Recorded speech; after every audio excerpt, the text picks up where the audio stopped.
Okay, hello friends. Hello, hello. How goes it? The CEO is here. Hello, hello, Funzy. Simon, Tracksaber, Densis, hello, LFK, welcome, Amarid. Hey, hope you're doing great. Thank you so much for the 21 months. Hope you are doing great too. Captain Mike, hello, ODM. Hubert, hello. Watch Diego instead of work. Deal. Yeah, I took off from work a little early today to get started early too. So here we are. And here's Mr. Kiwi enjoying himself. He's actually preemptively asking for stuff, as you can see. Okay, here.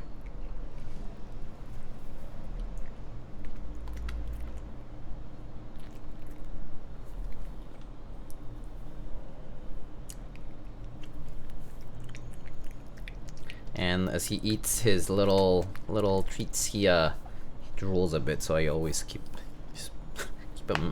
a hand over here just in case. But he's cute. Oh, Kiwi. Anyway, yeah. So we're building the mode loop today. It's the new TKL from Mode Designs. They have showcased, I believe, the prototype at meetups as well. And okay, cute. Goodbye. Ooh, lots of fur. So we're building a prototype today for that.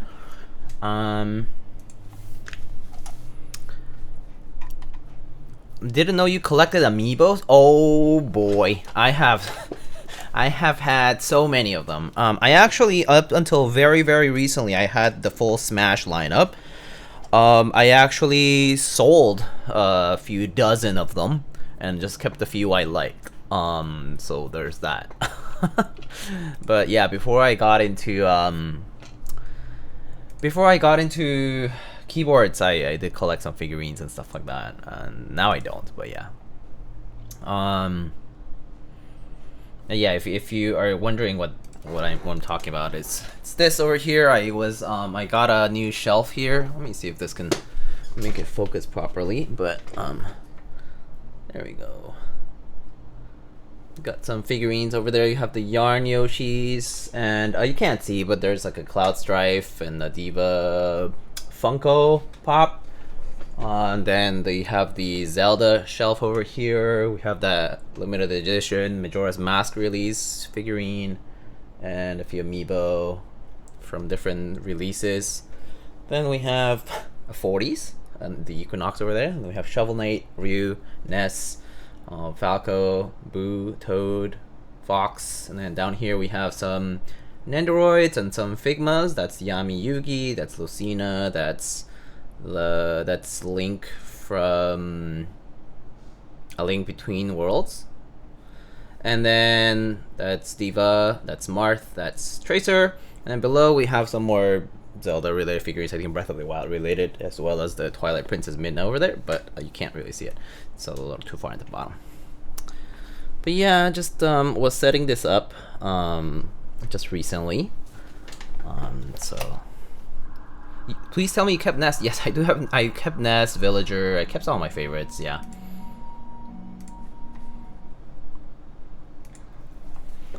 Oh, I see this is a little further down. Is there like a mech market for amiibos?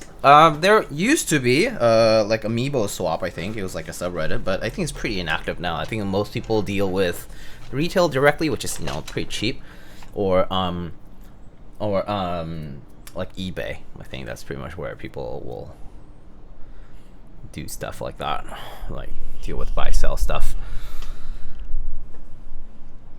But yeah, I mean, and these guys have been in like boxes for years. Okay, I started collecting them when I was in undergrad, and then pretty much just kept them around as I moved. And I was like, one day I'll get a shelf, one day I'll get a shelf, one day I'll get a shelf for them. Never really got one properly for them, and put a few up, and then like didn't really do much about the rest. And And then I finally, as I moved to this place here, I got the guilt of like, I'm just holding on to these things and they're just taking up space that I'm not even using. So I decided to prune the majority and keep just a few I like, and then that's about it. So here we are. Wow, such a nerd, who would have thought? I mean, yeah, that's just been me. Got my lat giveaway Keycap. Oh, nice. She has the dopest packaging. Yeah, she has like those nice cardboard boxes. So, hello, Super Switch. How's it going? All right, folks. So let's get started. Oops, with the mode loop. Here we got the accent and the weight, which I believe are off from the case. We got some Obscuras. So you probably know Obscuras, but these are linears that are pre-looped with 25G0, 65-gram string, I believe. Pretty nice, long poles.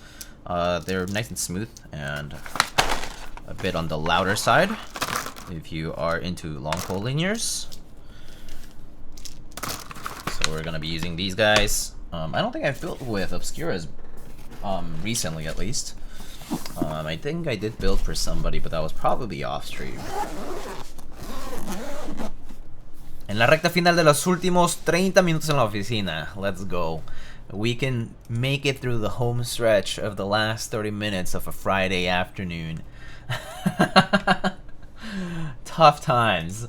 When you're so desperate to go home and go do other things, but you gotta stay in the office because you never know that the boss is gonna call you up for a meeting, and of course it's always in the last 30 minutes that you get called up and you're told, hey, could you please do me a favor? I just forgot about this during the whole day and now I just remembered and I'm about to go pick up my kids or whatever, and can you please do this for me right now? And then you're like, oh, I thought I was gonna leave at 5, but I guess not. So that's how it goes every Friday, all right? Luckily for me, that was not the case. We pushed all our meetings up to the morning, so I actually got out early from my to-dos, among other things, and so yeah, here we are. Bring remote work for all and 4-day work week. I wish. But yeah. Anyway, so let's open this up.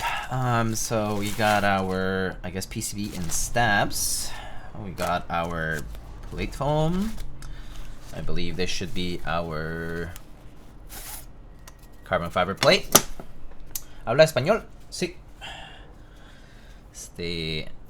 Nací y viví en México 18 años de mi vida. Así que hablo español. So here we have our plate. Looks like we have some little countersunk holes for hot swap, and compatibility is pretty much universal. ISO, ANSI, all the splits, step caps, all that good stuff. All right, let's get this out here. And then we got our accessories. So we got first all of our lattice blocks. They come in a few different varieties. So different hardness for those. We got our daughter board, of course. Okay, just checking that the focus is right. We have our hardware. So we got our screwdriver and our bits and extra screws / screws for the daughter board and whatnot. And then lastly, we got our Lube TKL feet and whatnot. So there's that. And then finally, of course, we have our keyboard case. Of course, they wanted to have a job site meeting at the end of the work today. Oh, snuck out. Oh, lucky. When you're the lucky one guy who sneaks out before the end of the day, and meanwhile your coworkers tell you how they got stuck. Yeah, has happened to me enough times to know how to avoid it.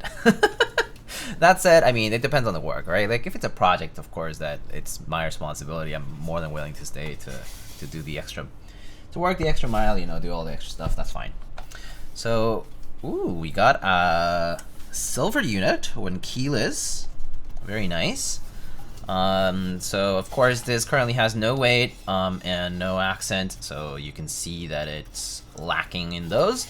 We will put those, we'll place them when we assemble it, when we put it all together, but that's the case. The Lube has a bit of a rounder look compared to the, I guess, the TKL predecessor among the mode designs, which is the 80 and the new 80. And this one, the Lube is a lot different. It's much rounder in design, and it uses this very, very, very intentional gap slash seam where they use basically a metallic ring that it's mounted into the case that goes all the way around to basically show a form of accent, which is pretty cool. We have a centered USB port over here where the daughter board is going to be located. The weight's going to be in that round portion, in that I guess kind of pill-shaped portion over here. And then yeah, we also can see that we have that Bion wave like kind of staircase shaped cutting over here inside of the case, perhaps for acoustic purposes. So yeah, very interesting. So that's the case here. Little quick tour of the case.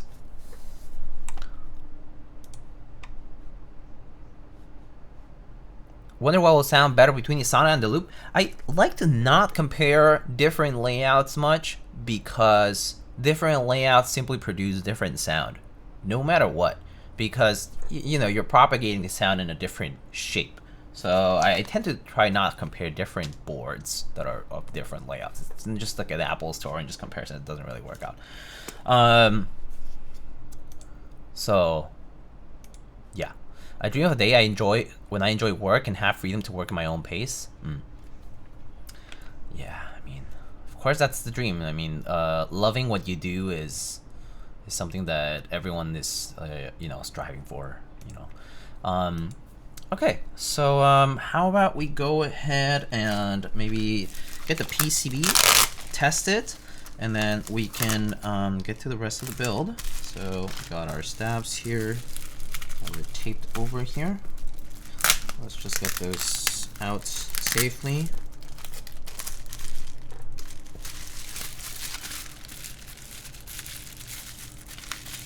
So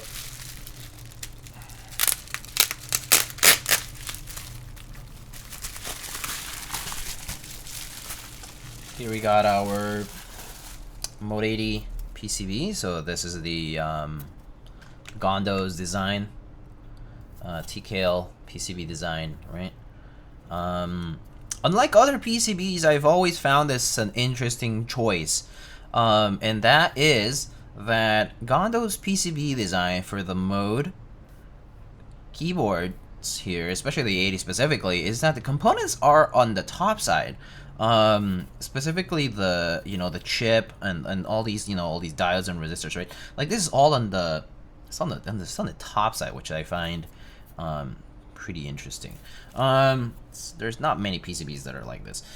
Pretty much can only name probably in a, could be maybe a handful at most, but I actually think it's pretty much characteristic of these guys. So anyway, let's go ahead and test the PCB just to make sure it works. I think because of stack mount, yeah, I believe that was the main reason at the beginning when it was first done, and so it's kind of stayed. So yeah, not that it really makes a difference. Doesn't matter where the components go.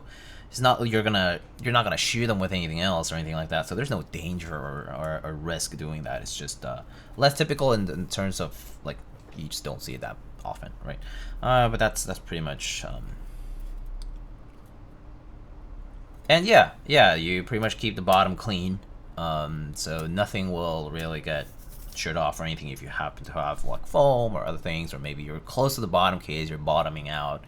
Maybe, you know, you also might want to protect your components like that. But yeah, just many different reasons, potential reasons, but it does not affect the functionality, at least, at all.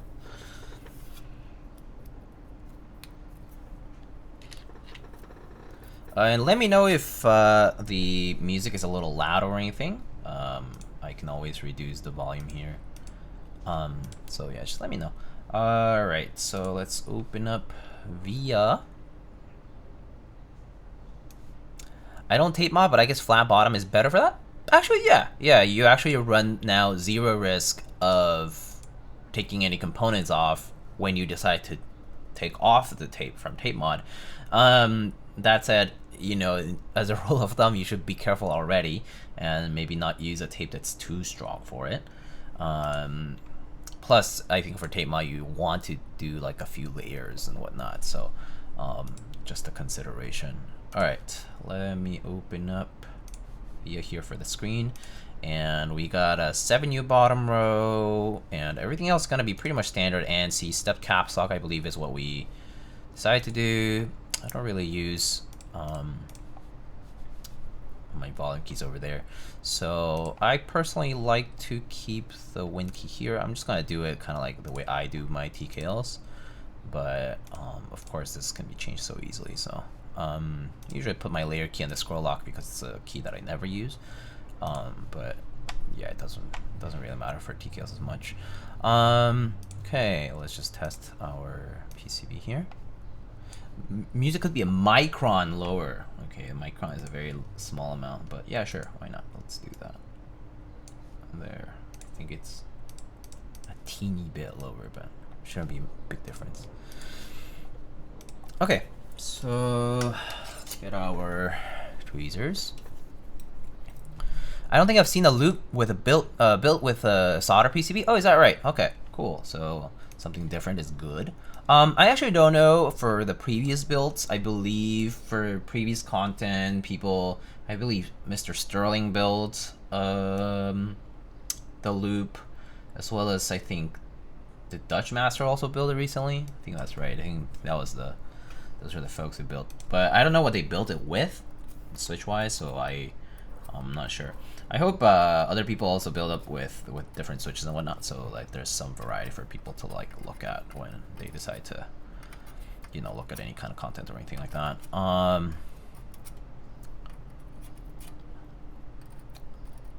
So far, hot swap, no flex cuts as far as I know. Okay, cool. I was planning on using the play foam today, so maybe that'll kind of nullify what the flex cuts do. But that said, the foam isn't like particularly thick, so maybe it won't be that bad. And also we have a full plate, which also kind of nullifies a little bit more of that flex cut action. Okay, I don't think I'll have any issues, but just as a habit, I do like to test the whole thing.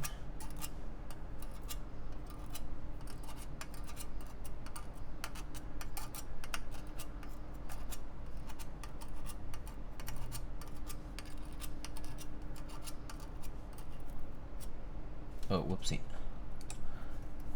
Kind of froze here. Did it? Froze, didn't it? I was like somewhere here. Oh, weird. Maybe they unplugged it slightly. Sometimes the cable pulls a little extra.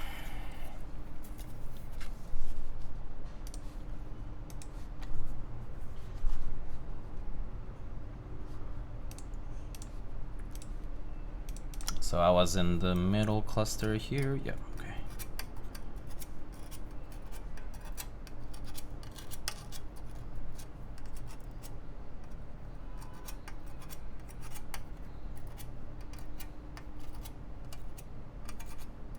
Okay. Oh. Z here. All right. Cool. PCB is all good to go.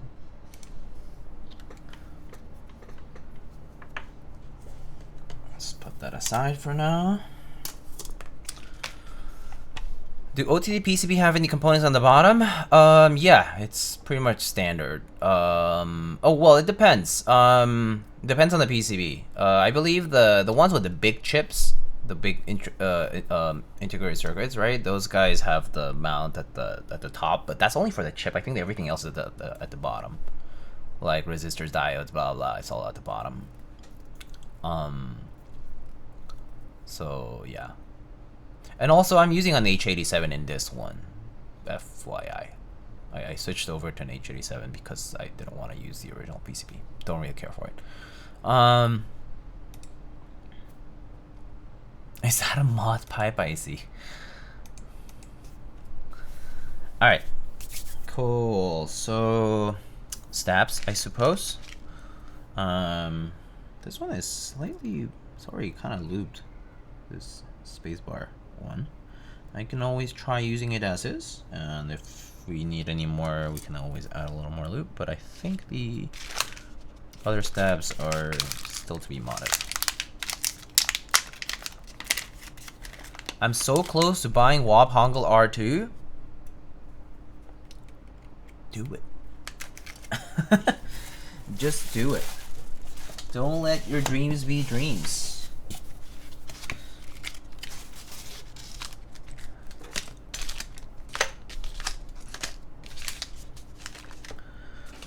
Why not? You know? Why not?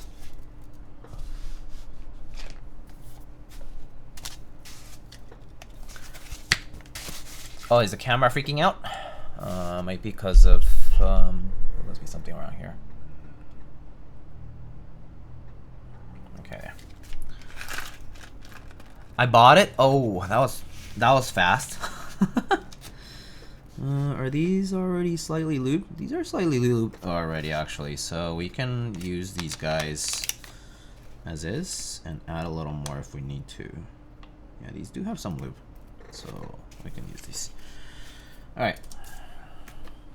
So this will be pretty fast because stab content is not as long.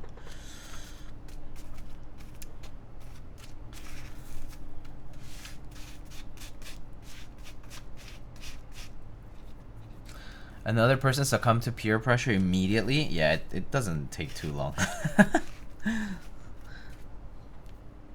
Okay, so south facing, 7U stab.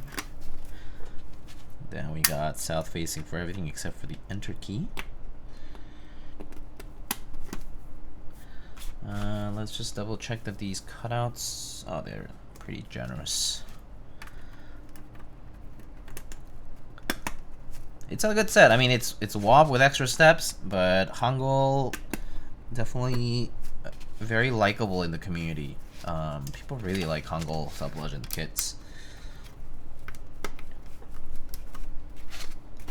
At least from what I can tell. Perhaps because of the whole community grew out of Korean customs thing.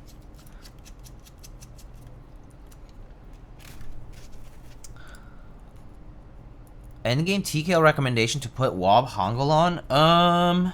Yeah, I would say it doesn't really exist in terms of endgame doesn't really exist. I can definitely confirm that myself. I've quote unquote have had endgame things and still am in the hobby. I mean, I definitely don't purchase as much these days, or really almost any. But even that said, you know, it's whatever you decide is endgame, you know?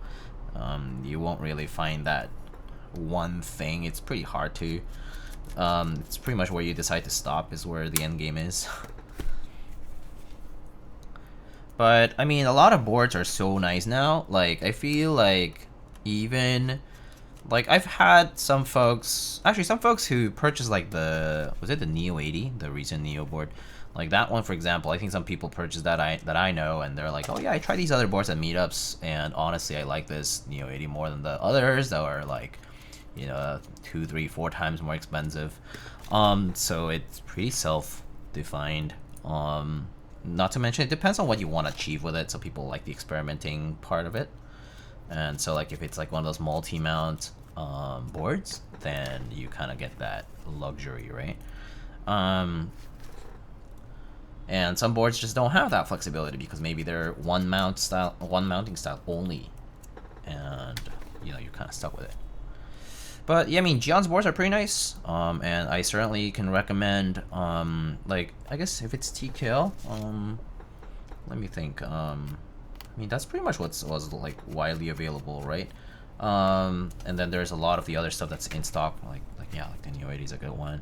And then some people might tell you, oh, I want that classic custom top mount, right? So maybe they might recommend you the Marici boards or the Dodgy boards, right? Like they might tell you like, oh yeah, I gotta get one of those customs. So yeah, it's pretty subjective though. There's people who really like Matrix, like that's an example. I feel like Matrix Lab keyboard fans are unique, and they really love their Matrix Lab boards. Like they really love their boards. They really don't stray away from it as much, or some people just buy multiple, and yeah, they're very big fans of them.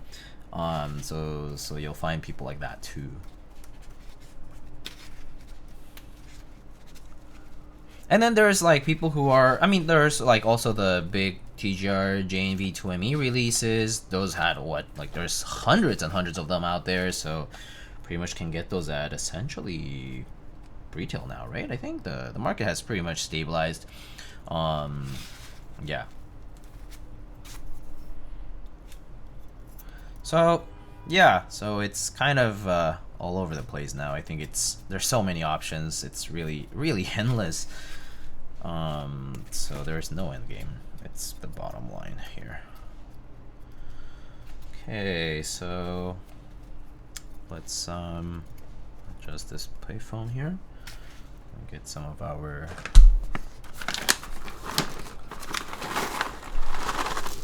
switches.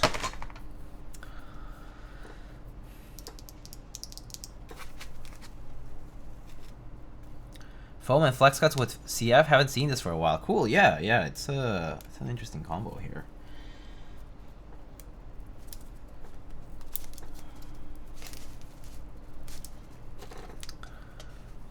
¡Qué ¿Cómo estás? Rufio, my friend, how are you? What are you up to today? How's your Friday going?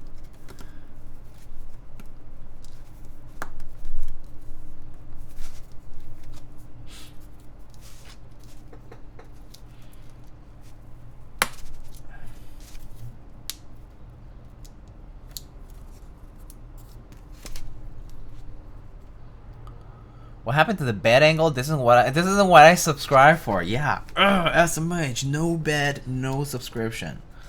Hate it.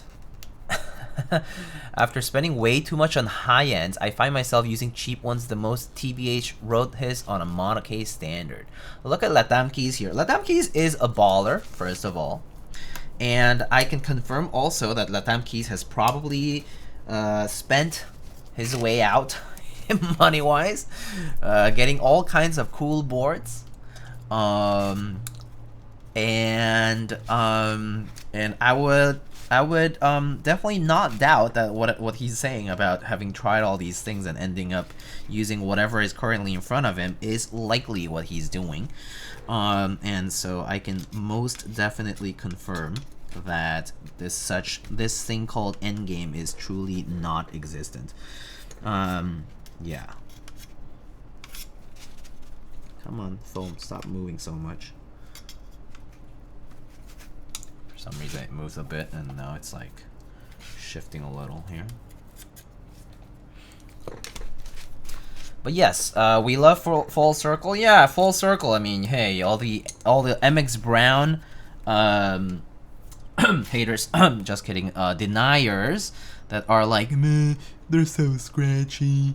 I really hate MX brands when I was starting, but now I love them. Embrace the scratch. And, you know, it kind of starts from there. Or Gateron switches. They're like, I hated Gateron because I thought it was like a basic B kind of switch. And now it's like, I love Gat linears. Who knew that I would always come back to Gat Milky Top linears? And so, you know, it's just the way it goes. So yeah, full circle. It's just a reality. Embrace what you like. Enjoy what you like. If you like a certain keyboard, no one has to tell you that you're wrong, because they might be wrong and you might be right, just for yourself. And that's literally all that matters.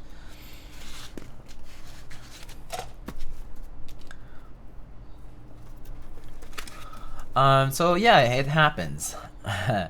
Diego doing Mickey Mouse imitation again. Isn't Mickey Mouse like more like high pitched, more like rounds? It's like, my name is Mickey Mouse, like kind of like that. I think it's a little different, right?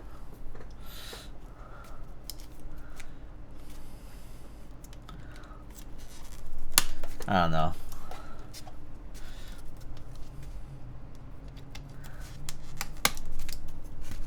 You did Mickey Mouse after he's been through some shit-aged weather.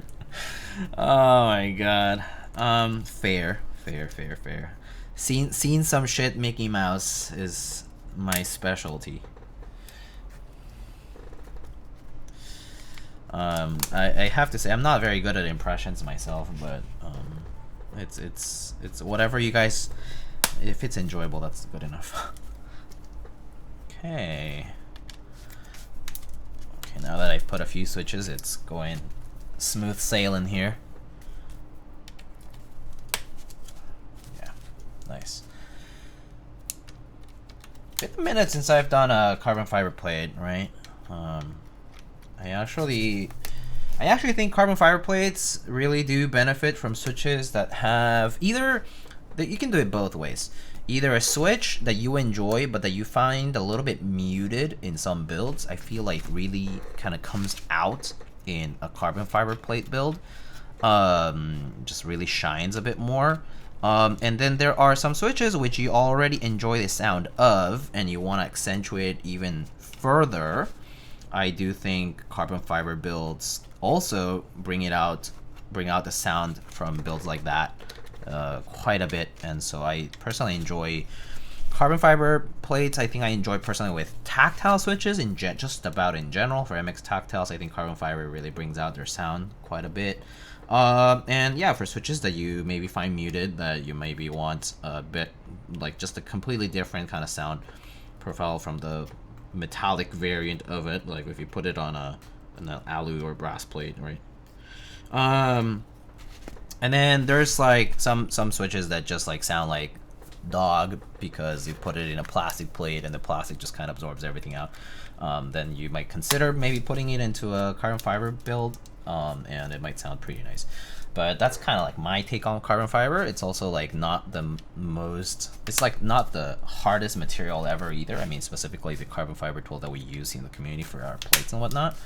So it ends up being kind of like closer, like, you know, close to alu in terms of like hardness, but just different sound.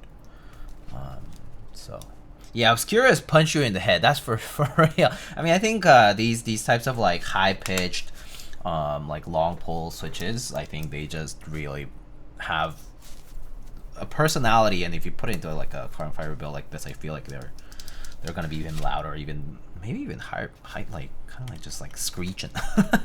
It's like ah. But I don't know. We'll see. I'm actually curious to see how it sounds, especially with the foam. I think foam might do a little bit more here too. Kohaku with MX Black and CF plate. Ooh yeah. So I think MX switches do sound pretty nice with carbon fiber switches. Like MX Browns are my favorite for them, but I've had MX Black builds as well with them, and they do sound pretty nice. Although I still think my preferred plate for MX Blacks is still aluminum or polycarbonate, but it's subjective. FL with Holy Pandas and a brass plate, no better build. That's true. But if you don't have GMK Oblivion or Ashishi on Escape, doesn't count. Meteor White? Oh, Meteor Whites are loud. The SP Star stuff is like super loud. And that's like, I think SP Stars are also like not long pole technically. It's just the material and the nature of the switch themselves. Like they're pretty loud switches.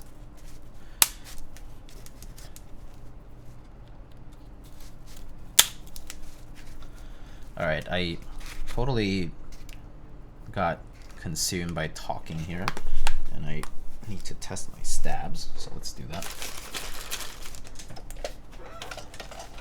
Ooh, I got sent some modern Dolch here, so I'm just gonna use the caps here because might as well use the caps that I'm gonna leave on the board. Easiest way to test stabs is to just have the caps that you're actually gonna use.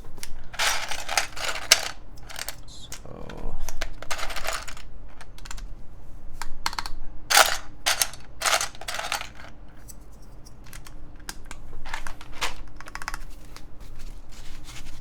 gotta get that shelf liner in the FL2. Oh, that's right.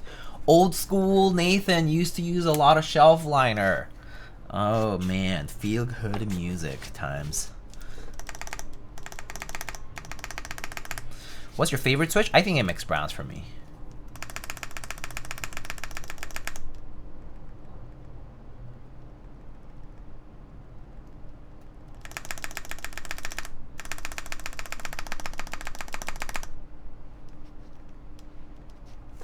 I feel like a little bit of a lube on the left side here of the backspace would be good. Easier with the switch off.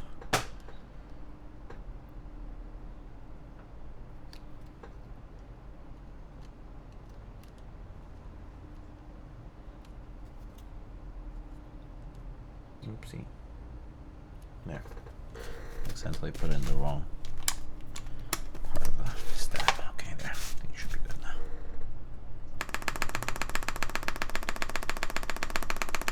Nice. Okay, that's pretty good.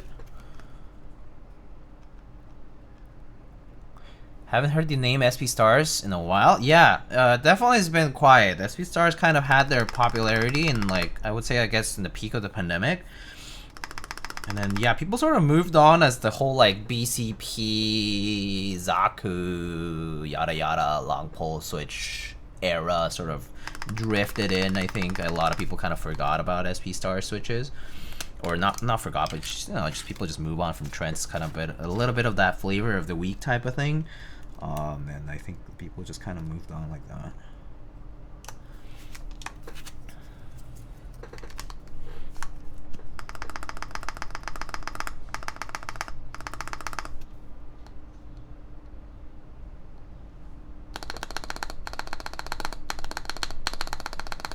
Okay, sounds pretty good. These stabs are actually well tuned here.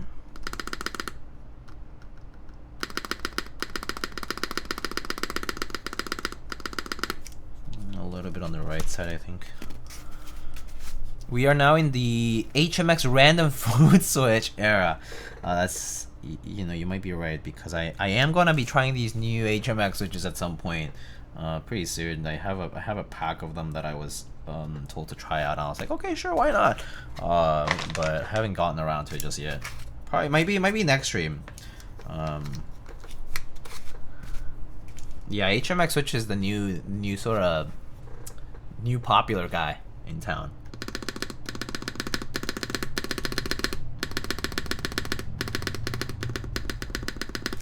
Nice. Which of the Haimus are most popular? I hear about Haimu Silence in general, but I actually don't know if they make other stuff that's like non-silent and like people are like very happy about. I don't follow Switch trends as closely, so I'm probably not the best person to answer all that. But the silents are definitely something that people talk about all the time. They're like, oh yeah, if you want new silents that are not, you know, whatever was available before, like kind of the Kurios and Helios and like MX Silence and all that yada yada stuff, I think Haimu silents are the ones that are often cited.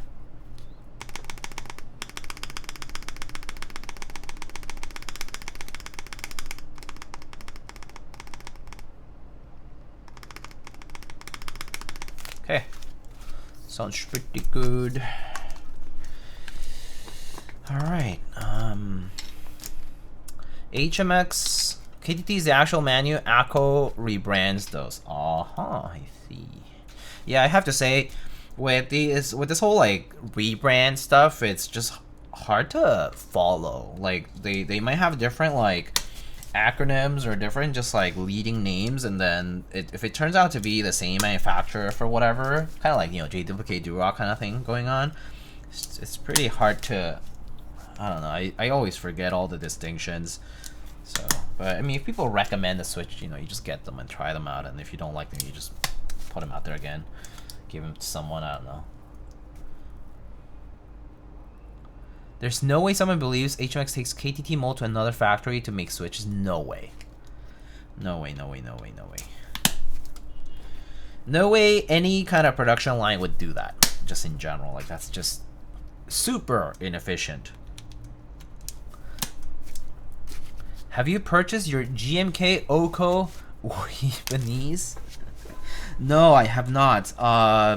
Mama Hoo Hoo. I've been looking for a set, actually, low key, but I do not want to pay $180 or whatever the heck Kono's other brand, Oppo Studio, or what, Oppo's Audio, whatever the other shop is named, like they're selling it through that, and I don't want to buy it through them for that much. So no, I haven't. I'm hoping that someone just hooks it up with like a price that's pretty much more reasonable for current GMK sets.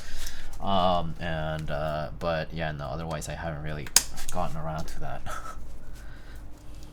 I was interested in the Oko JP set, but yeah, just not really urgent. I mean, I do have this Cyrillic set here, and I love it already, so I just don't really feel compelled to get the other one for a lot. Which set am I talking about? Originative Japanese. Yeah.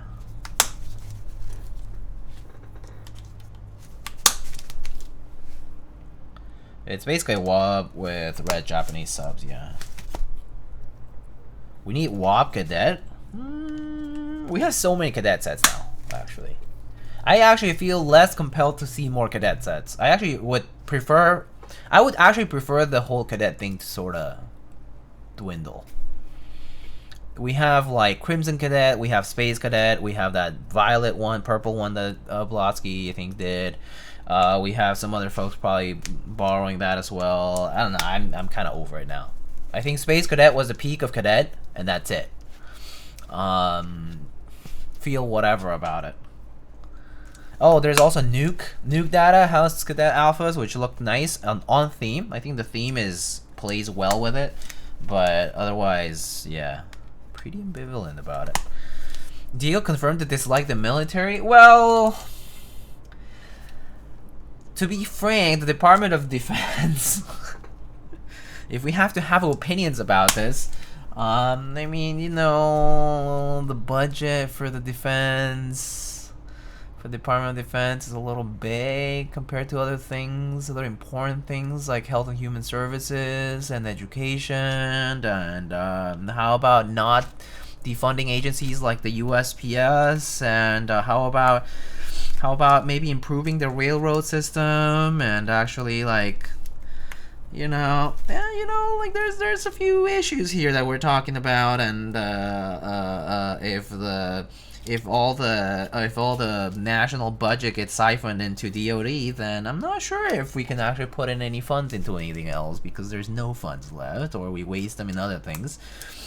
So yeah, I would say that I'm not particularly a fan of the agency as it stands, but I totally recognize the efforts of those who participate in the agency, of the military, Navy, Air Force, whatever you want, and protect the country, keep our borders safe, etc., etc. You have heard the message. Yeah. So, that's how I feel about it. If only it were more efficient, I would be okay with. Oh, okay, Kiwi. Yes, yes, sir. Do you guys hear that?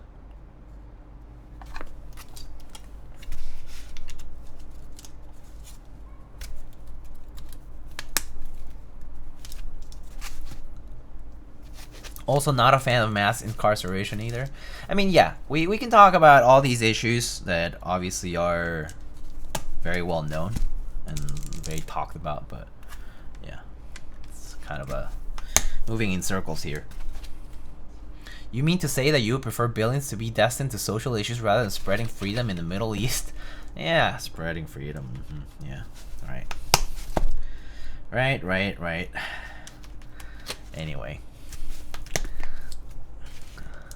Government said, fuck them kids. Oh, jeepers. Oh shit, SoCal mini quake? Oh boy. Guess Rufio's cast today is gonna be a little shook. I hope you guys are fine though. I do know SoCal gets mini quakes quite often, so be safe.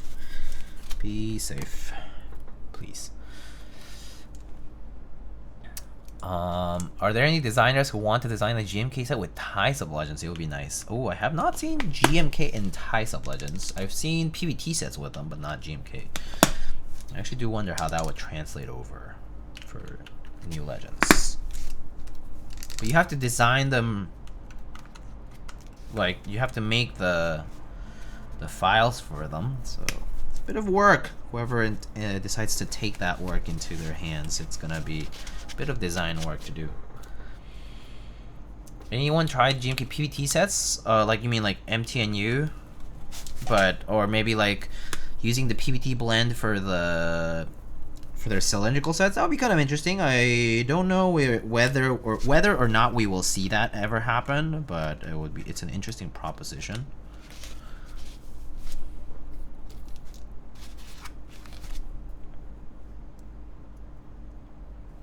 Thai sub-legends with GMK Thai T? Oh, fair.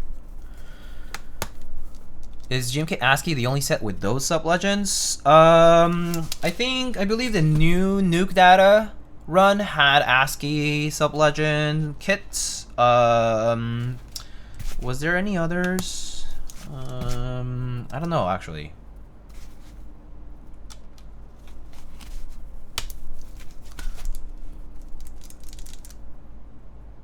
Oblivion R3. Oh yeah, there we go. There's another one. So basically, Oblatsky adapting the ASCII stuff that was used for GMK ASCII over to other sets that could be applicable with it.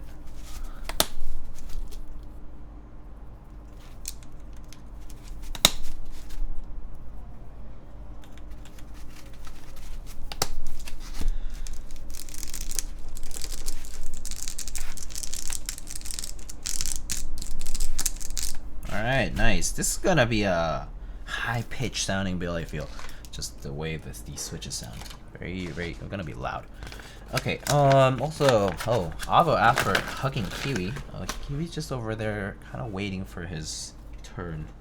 Okay, fine. I'll go do that. Might as well do this now before I actually start doing any soldering and stuff. So I'll go get him. Really quick.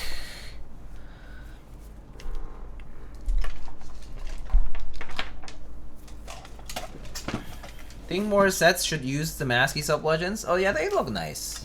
Although I do feel, yeah, should be somewhat themed. Something thematic that kind of works with that.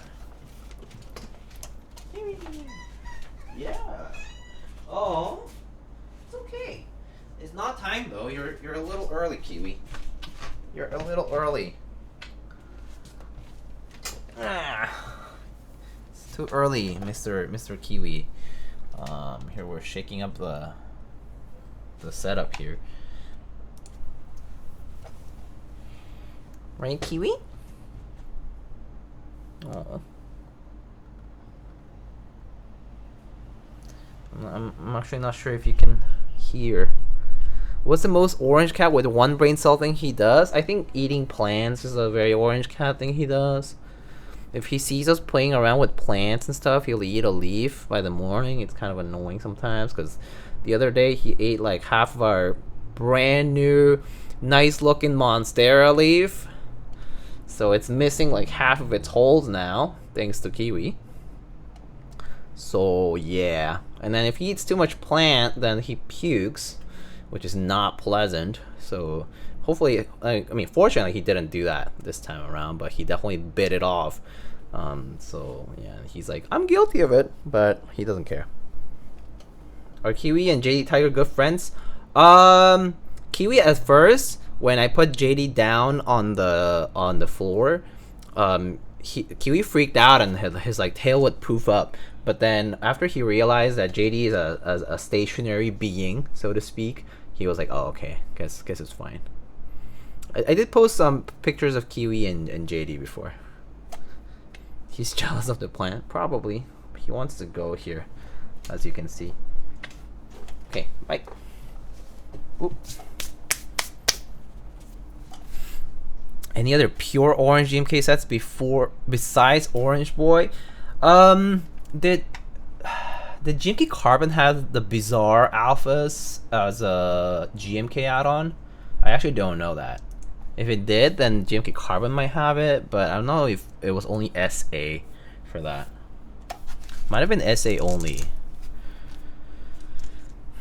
GMK Reforged has a colored, like, orangish sort of tone, if I recall correctly. GMK Reforged, I think that was another set that had, like, colored alphas. Yeah, they did? Okay, there you go, then. That's one option, I guess. Alright, let's, get soldering.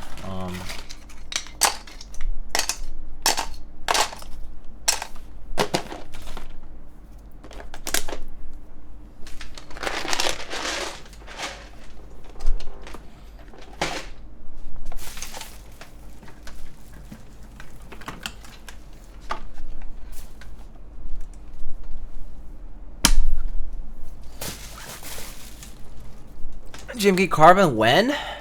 It's been like 8 years. R2 ran in like 2019 or so? 18? 19? I actually don't remember when R2 ran. And then technically Boneyard and Umka are essentially partial reruns of the subsets of Carbon R2.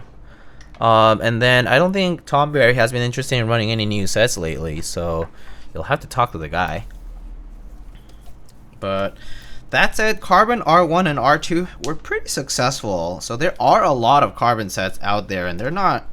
I don't really think people are overcharging for them if you look, but I do think, like, for the Boneyard kids, like, yeah, some people do overcharge quite a bit for them in the aftermarket. So there's that.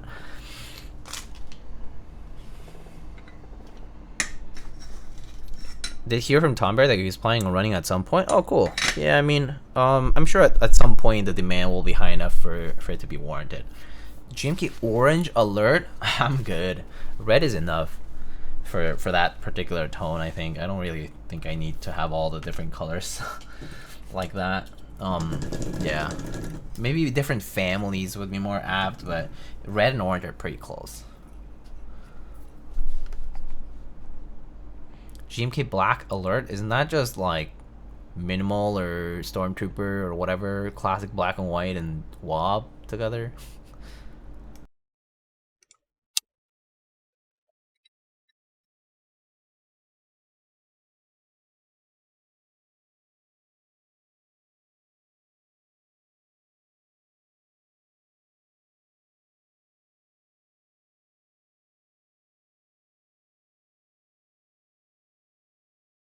GMK CR blanks. There used to be a run of GMK CR blanks, but you missed out on it, so too bad. But I mean, you could probably run a GMK blanks are runnable. You just have to hit the MOQ for them. There was that very complicated run that Scud80 did back a while back. It might have been pre-pandemic actually. I actually don't remember when that was. But yeah, GMK blanks did run once.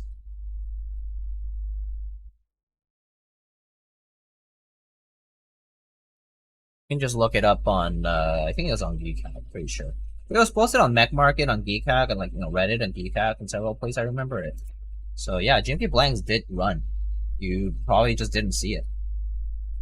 Maybe it was the time you were not active. Don't know.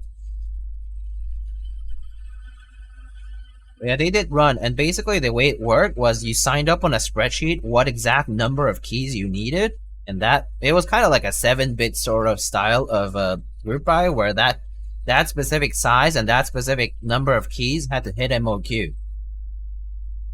And then obviously some people had to either bear the burden of paying more to make sure that they get produced or drop it. So you would get a very you could either get a very comprehensive set if you didn't have like very niche preferences, or otherwise you would be risking not getting something produced because nobody else really wanted to make 100 of them essentially. Yeah, it was a thing though. I didn't enter for that reason alone. It was too complex, and it kind of felt like I was entering a 7-bit GB.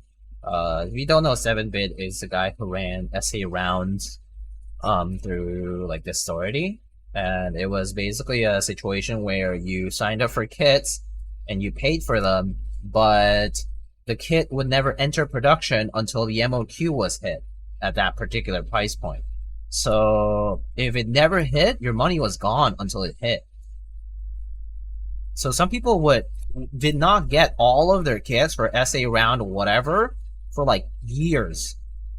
Like, I'm not even talking about 1 or 2 years, like 3 years, okay? So yeah, that was the thing. But yeah, I think if a GMK blank run were to run, you would definitely want to just do a single one kind of like a all-in-one kit and just have MOQ hit through that. If you don't hit it, that's too bad. It's pretty niche, to be frank, and you're probably gonna be paying the same price that you would for like a double shot set. So pricing is not gonna be very good for blanks. Just FYI, I actually don't think GMK charges you any less. So you would end up paying quite a bit for just a set of blanks.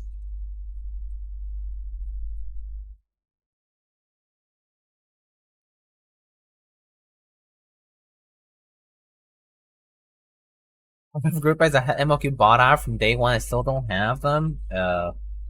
Smudge. What are we talking about here, Funzy? Which buys are you stuck with?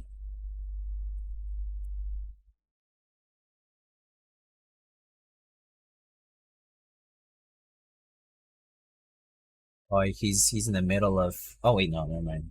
Missing keys R2. Oh wait a minute. Is this my keyboard EU? Is this why? Yeah, I mean, if you are stuck with a My Keyboard EU group buy, yeah, it's kind of a GG moment. CEO lied, it wasn't a fully paid pre-order? Oof. Damn, that sucks. Big time.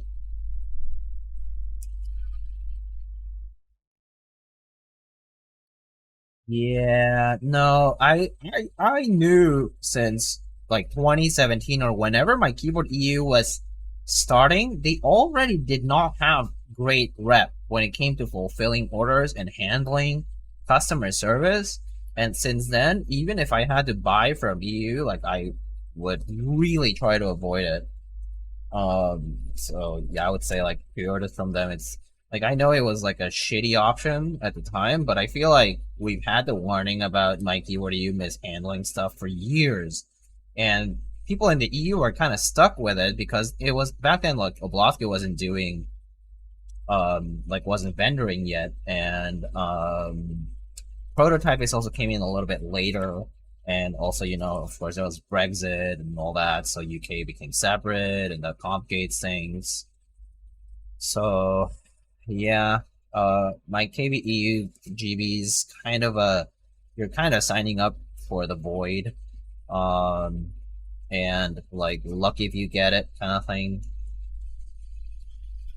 It was definitely a sad thing for the EU that the lead vendors that were available in the EU at a given point in time were really not good. Like, I think people will talk about candy keys every so often, and on like Reddit and like some other places I think I've seen, and it's also not very favorable. So yeah, for a while, like honestly, the EU did not have good vendorship. It's just very wishy-washy and really hit or miss customer service. So yeah, entering a pre-order with them would be kind of risky. Candy Keys is in My Keyboard Discord arguing with people. It's hilarious. Oh boy. Yeah, yeah. I mean, talking about vendors is always a tough thing. Um, I mean, I don't know.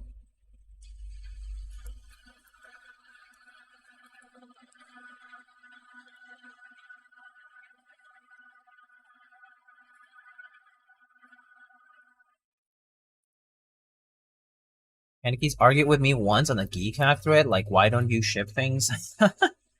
Yeah, well.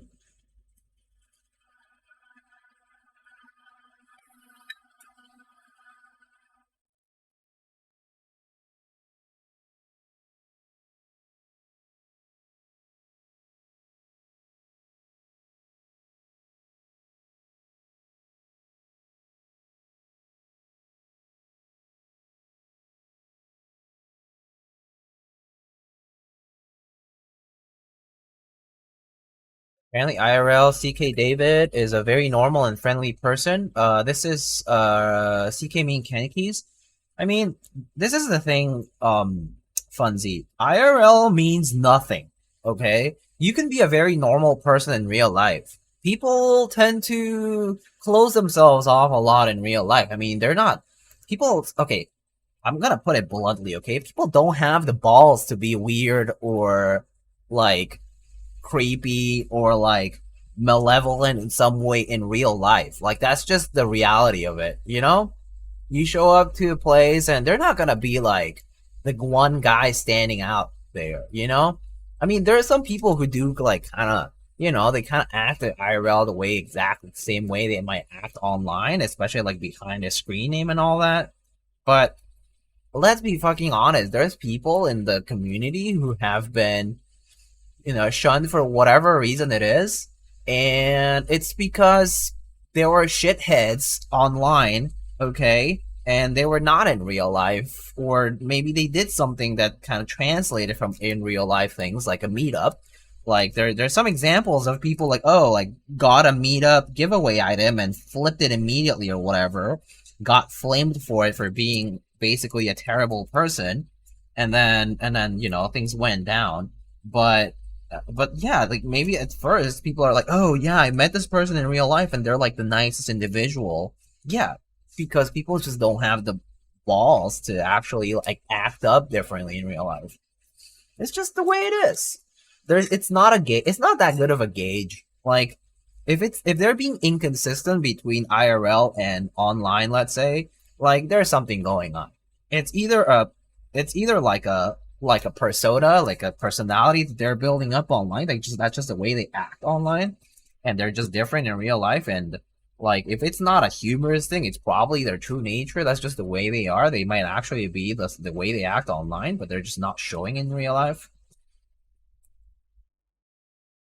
Or maybe if you know them and you happen to know that it's a full persona thing, you know, like it's like a, yeah, some people are like that, right? Like they have like a certain like, I don't know, a certain thing going on. Like they're like a personality, but you know, they might be very chill people.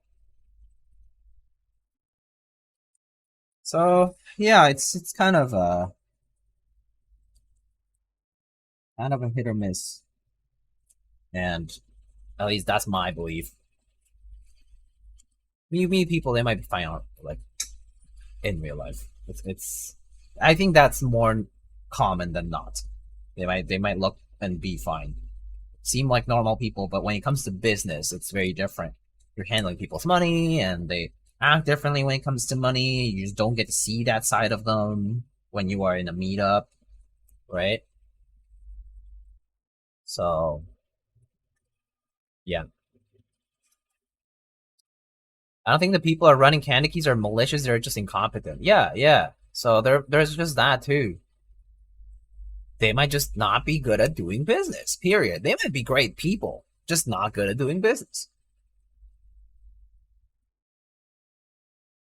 Like they might just not have the capability to handle logistics in a way that's efficient and customer serving, which is very true in a lot of cases because retail is not a joke and is actually really hard to be good at retail because it's a very client facing position to be in. And let's be honest, not everybody's good with people. It's a delicate matter, and people don't treat it delicately.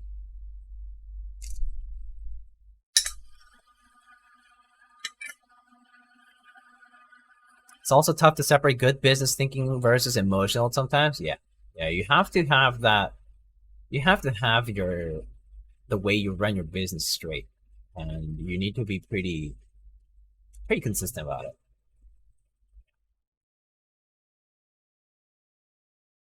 He would disagree with you. Oh boy. Um, I purchased 420 espresso martinis. Nice. Um, yeah, Internet 101, pretty much. Yeah. How come the Lube is so much more expensive than the Sauna? Is the build quality superior? Pricing for things comes from a very number of different factors. For Hanias 12, among them might just be that the parts are simply more expensive to produce due to the shape. There might be more parts to be produced, and so factories will quote you differently based on the number of parts being produced, not solely by the shape. And it's a combination of all of that actually that ends up being a certain quote. So the Sonnet might be a certain look and a certain shape, and that's what's, it makes it cheaper for that reason, but it doesn't necessarily imply that the keyboard is better, therefore more expensive. It's mostly going to be production costs and logistics, all that factored in, plus a margin that you need to factor in to actually make money as a business. Important. And sometimes you're producing fewer things, so you have to scale accordingly, and pricing will scale with it.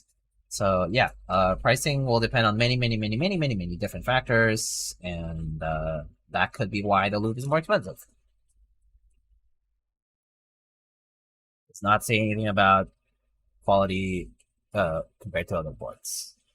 People tend to conflate that a lot. Price conflation with quality.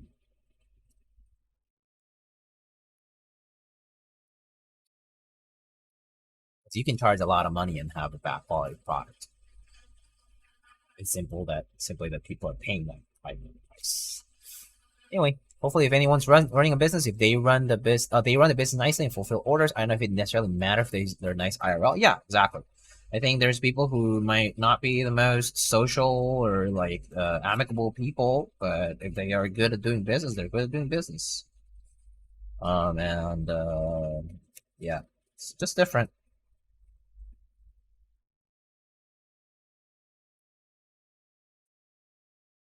Gotta know your boundaries. Mike and Gion come to mind always for good vendors. I think it's because they also have both Mike and Gion have an incredible amount of experience under their belt in being in a customer facing situation. They're good at working with people because they work with people on the daily. Like they talk to clients, they talk to customers, they talk to people they do business with, like suppliers and whatnot, but all the time. I believe Mike comes from he did like I believe he's previously like he worked on a farm, right? But then I think before that he used to work in a client facing position. I think he worked at like Apple Genius Bar, something kind of like that, right? Like basically something that's customer facing. And he did that for a while. And he has worked retail before, and so therefore his skill in doing retail business is high. Because that experience has translated into something that he's developed a skill set for.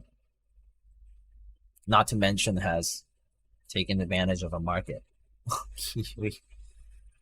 I'm not sure if you can hear it due to a filter, noise filter, but Kiwi's like excited for food, I guess.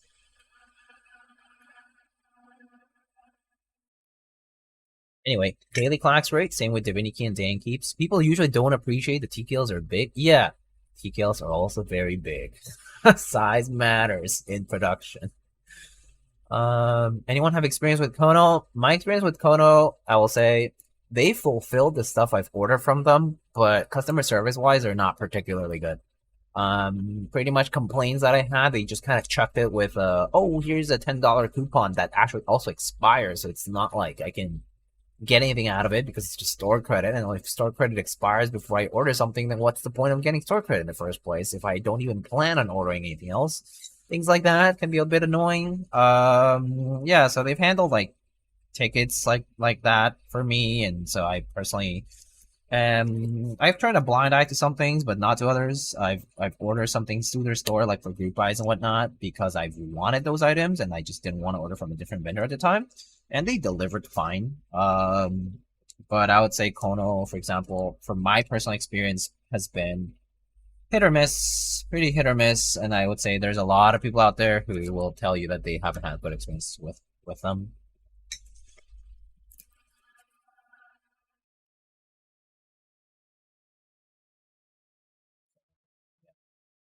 Sometimes it's worth paying the extra premium to work with a vendor that you know and or are familiar with, right? Or that you know that they'll do a good job of fulfilling whatever orders you have, right? Sometimes it's worth the extra premium for that, for the lack of a headache and doing in having to handle things differently if you work with the local vendor that's not very well known for good customer service. I was gonna make a AAA vendor joke, but they're not rated. There.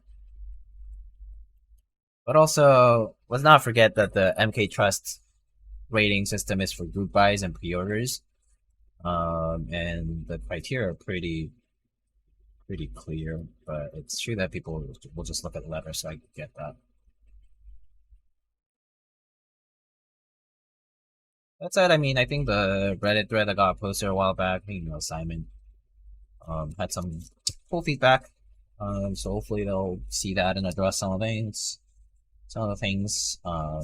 There's definitely phrasing and revisions to be made, but yeah.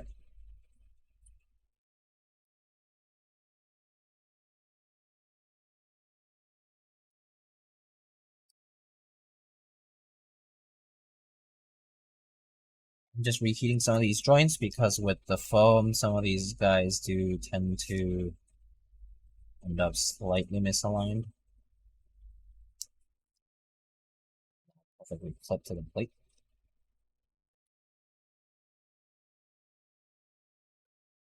Okay.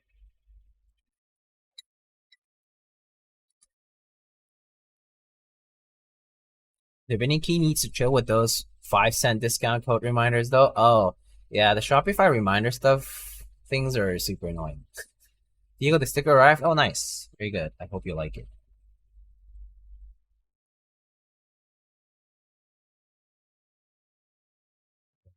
Let's just double check the solder joints here.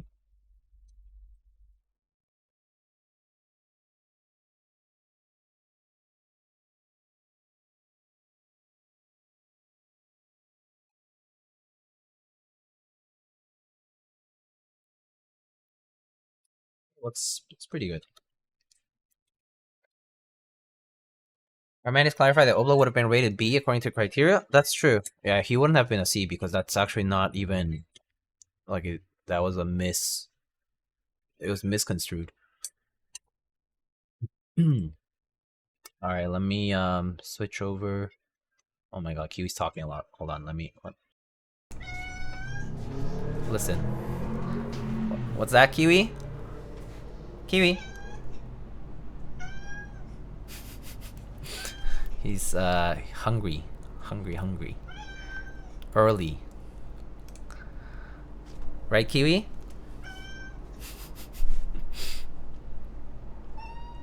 Oh, poor baby.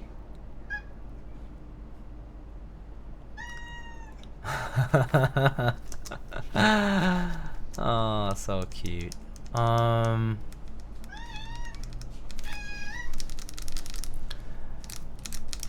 But the OC vendors are pretty good. Daily Cloud, they've been great. That's good. That's good. Let's see. Expired coupon. Hiya. The vendor rating system still needs some kinks worked out. I mean, it has to exist, and it also needs revisions. That's the nature of the actual thing. It was meant to be a developing design, so to speak. So it's not gonna be perfect from the get-go. Okay. I like it a lot. Very good. Oh. No. Kiwi, don't do that. Okay, Kiwi, no. Just keep walking. Oh boy, you're clicking stuff. Bye.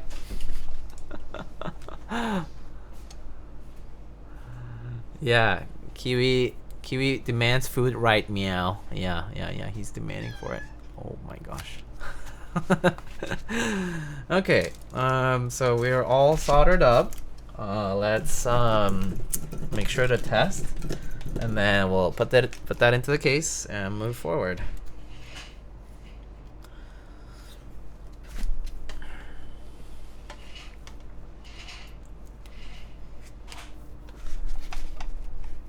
Okay.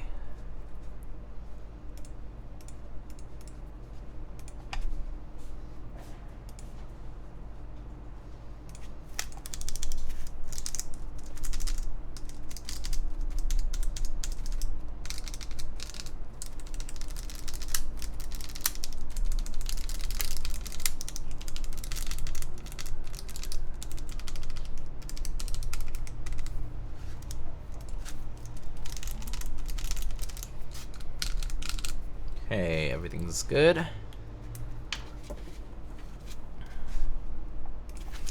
Alright, let's get to the rest. So, let's put that aside. Let's put this aside now. Alright, let's get to this. Hello, Mr. Blood Easy, how are you? And I think I missed somebody else earlier saying, my Tommy, hello. Besides layout, what's different versus about the Lube versus the Sonnet? There's aesthetic differences. I mean, of course, the Lube is new, so I'm trying it out for the first time, so I can't tell you that much about it aside from what I see. They do share in the fact that they have this kind of like top accent here, but I mean the design itself is just completely different. Obviously a layout, right? And then you know, like the Sonnet is different a little bit internally. Like the Lube has these kind of like this kind of like stepped cutting here, and yeah, I mean it's there's quite a few things that you can talk about. The difference is, like, I think just from the get-go, like the look, the way you put the pieces together, how this one has the weight here, yeah, mounting is completely different. This one's using this lattice block mount. Sonnet's using like what was that, like it's like isolated top and a few other things, right? So yeah, I feel like the best way to know is to try it. But what you see from the descriptions on the pages is also, you're gonna find all the details there too. What's your opinion on Bias R2? Is it still worth it compared to the new TKLs? I personally really like my Bias R2 TKL. I know a bunch of people who really like it too. Personally, I really like the board. It wasn't cheap like when the group I ran, and I know that there's people who are waiting for refunds and other things. There's issues there. But logistics issues aside, the boards themselves and the design are pretty good. IMO. And Bias R2 is, yeah, still relatively recent. Yeah, last year. Do you happen to know about the Work Technica 1? I don't know much about it.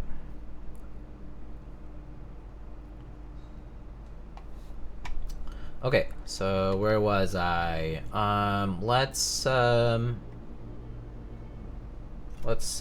the parts here. So let's first open up this board.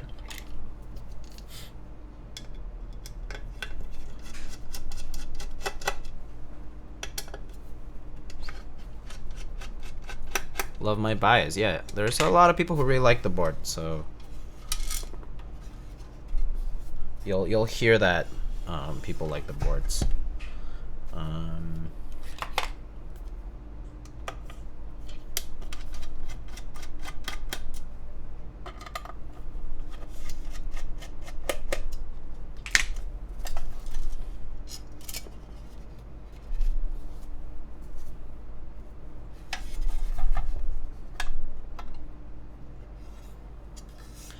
Okay, there it is. Bottom, top.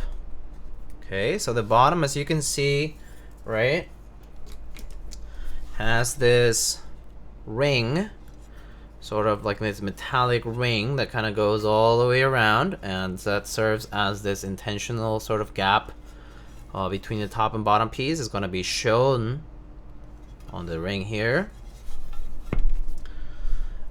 Let's get the weight out here.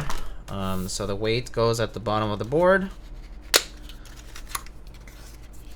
Which weight do you have for this one? I'm not sure.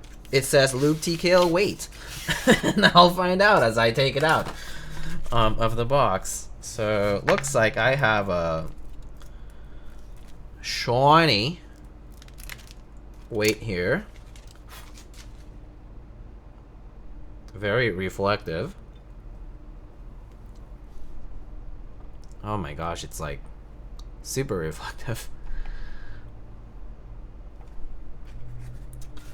So that's the way we got here today.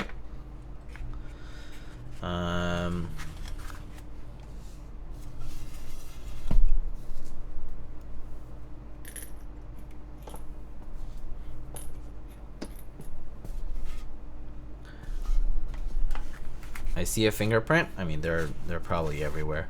All right, let's put the daughter board on first here. So I think gotta get my screws here. So 1, 2, 3, 4. Okay.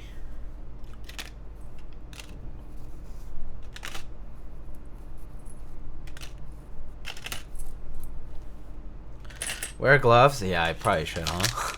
I really don't like wearing gloves as much because of how uncomfortable they feel. But yeah, sometimes I do think like maybe I should be wearing gloves, huh? Alas.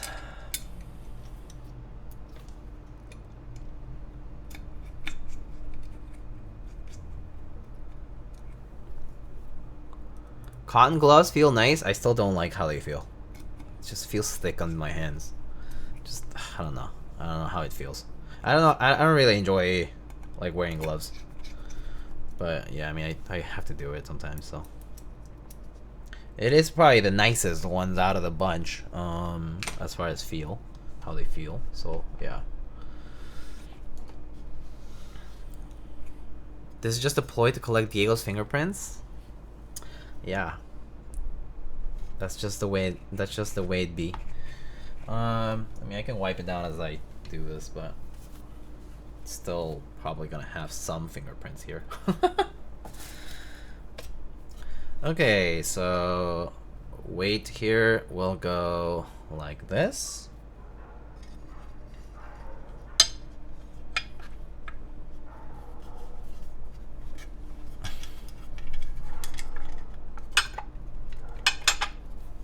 Okay, there we go.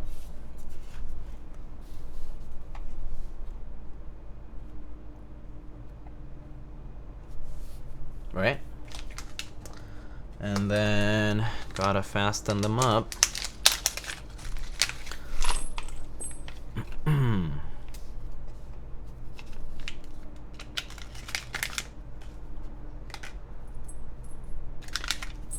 I want to collect something else of Diego.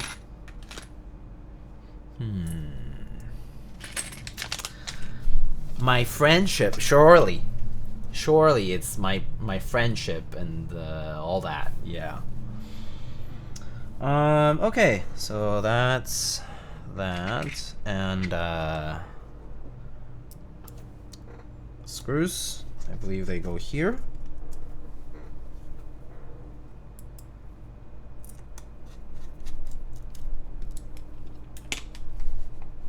Cleaning with microfiber is therapeutic?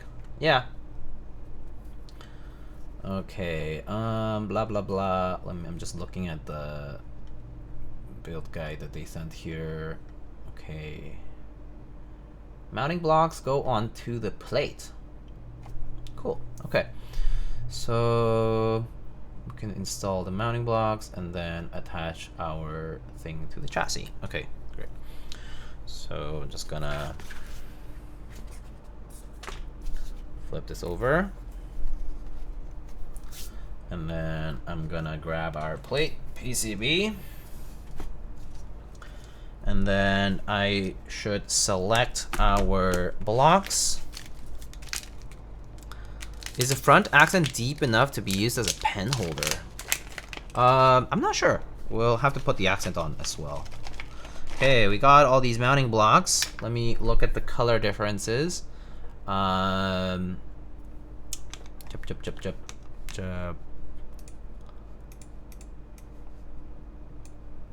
Okay, so blocks.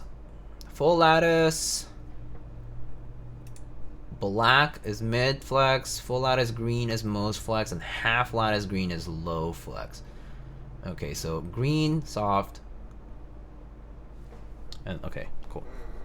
Let's sort them by size here. So I have a bunch of these black ones, and then I got a bunch of these green ones.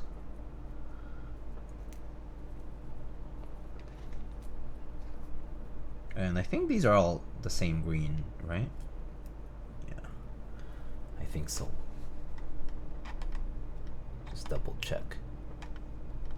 Yeah, okay, cool. And we can mix and match too, if we want. So, okay. If you don't like gloves, you'd hate this pick. I'm gonna just open that for a sec. Oh yeah, is that the really shiny M60? Ooh, yeah, I don't like those super PVD, all PVD boards. It's just too much. It is just too much. Okay, so I believe black is softer than the green. Oh wait, no, green is softer. Green is softer. Yeah, full green is softer. So we can do. I'm thinking maybe I can do soft on the spacebar and firmer for the rust. So maybe I can do black here and here.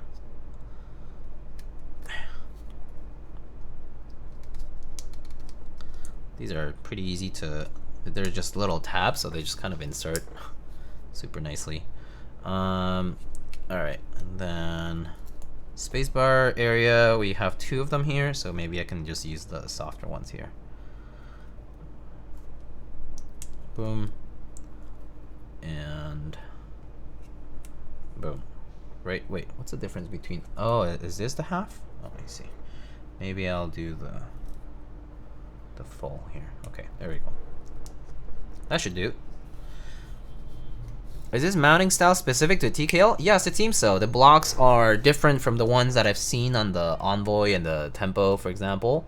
They look like this. They have a little orifice over here where you insert the plate tab. So yeah, it just kind of goes in like that, and then it just sits there, right there on the plate. Yep, and then they get compressed as, you know, gets pressed. So yeah, pretty nifty. I do like how this is like modular too. So it's a very nice thing. Okay, so now let's attach our stuff together. So just gotta plug in our daughter board cable gently here, and then it just says just line them up. Yeah, okay, cool. Just line it up. Okay.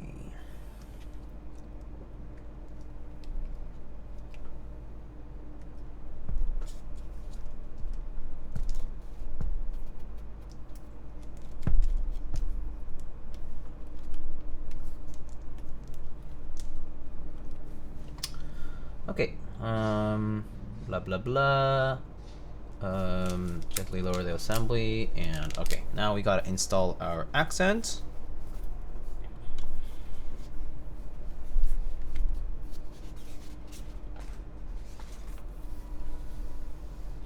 So as far as the Envoy, the Tempo, and the Lube using lattice blocks, right? They are lattice blocks, but the shape between the ones for the smaller layouts and this one are different. So you can't use these blocks in the other smaller boards, like the Tempo or the Envoy, and vice versa.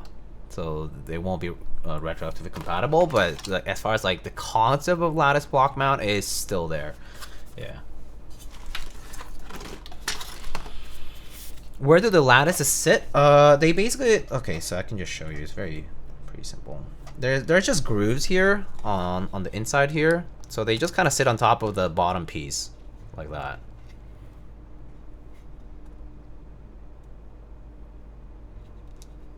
They just sit on top of the bottom piece like this, and they get compressed when you press down, right?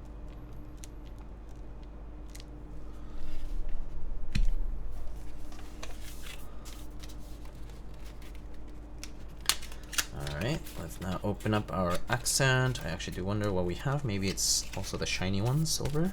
Let's see. Okay.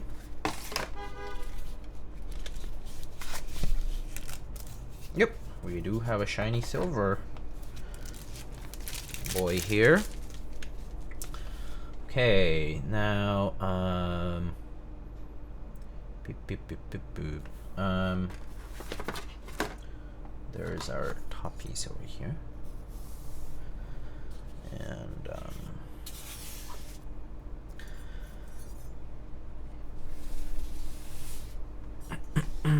did I have my fasteners here? Okay, these the right ones?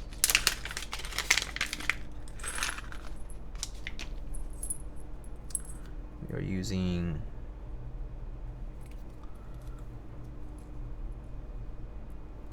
M2, okay.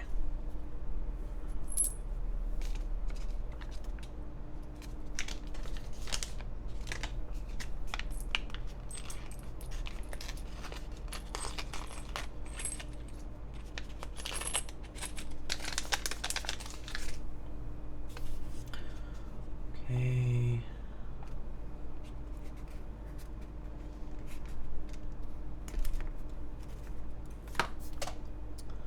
So orientation-wise, it looks like it would go up, down. Okay, so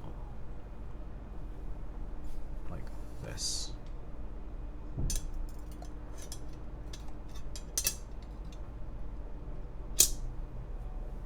And we got some countersunk screws, M2s. Let's gently put them on. Sides.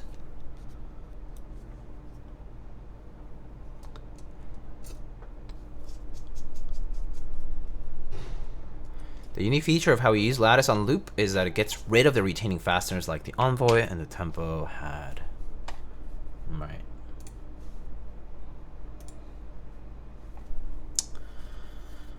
Okay, so there's our accent piece, and oh yeah. Who was asking about the pen holding? This is deep enough that you could probably hold a pen or pencil. I think it would probably hold it fine. Yeah.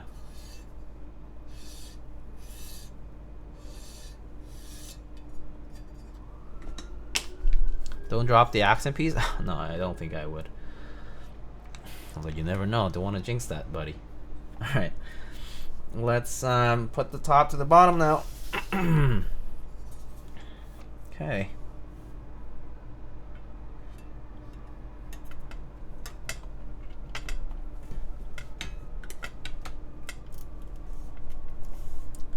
There it is. Cheeto rail. Yeah. Actually, if you had something crumbly, that would kind of suck.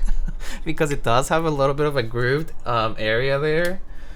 So like if you do end up like putting crumbles in there, oof. What a pain. Okay, so we got fasteners here. Where's the other screwdriver? Is this a commission build? This is a prototype build that I'm doing for mode here. So you could say that I'm being paid here to do the build, but certainly not getting paid here to state a specific opinion.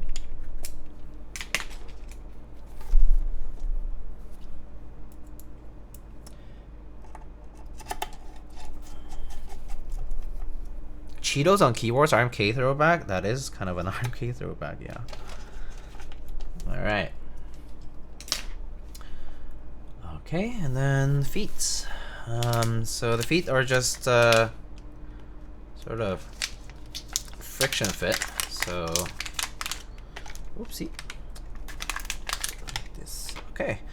So we got the round ones here that go on the weight side here.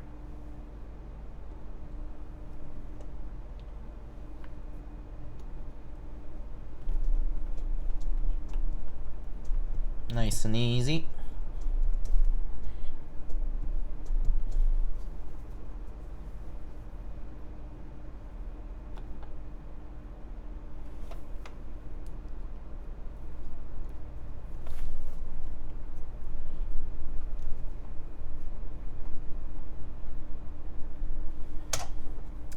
And then these two, which are pretty much specific orientation. So there's a right and a left. This one's for the left front here.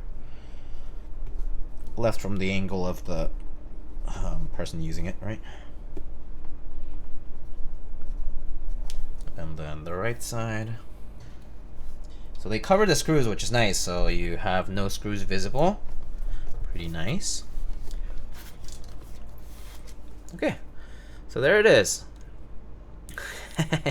You know, this kind of looks like a wide, very wide, like a robot face, like the two eyes, and it's like merp. Kind of cute, actually. But yeah. Yeah, that works.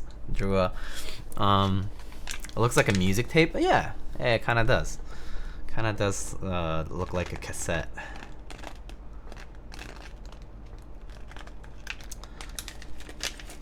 Looks like Rob, yeah. Yeah, definitely looks like Rob from Smash. The good old robot friend. Yeah, okay, so let's take this away here.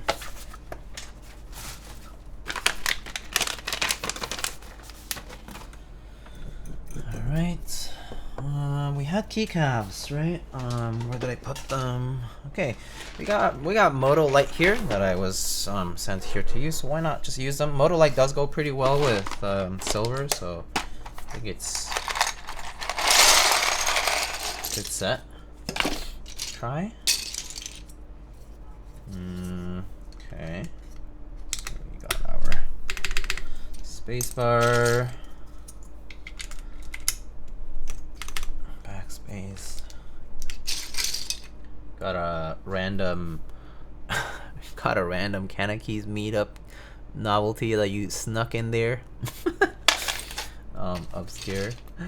Alright,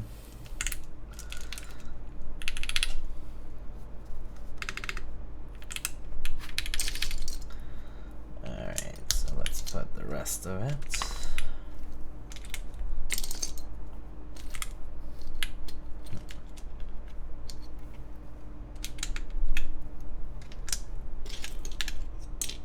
My bad, I was on the board before. It's all good. I was like, oh, that's a different key. That's not GMK.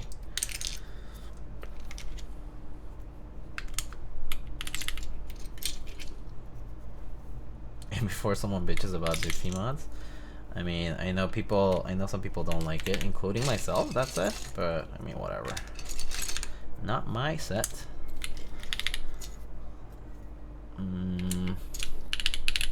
Okay. Oh, it's really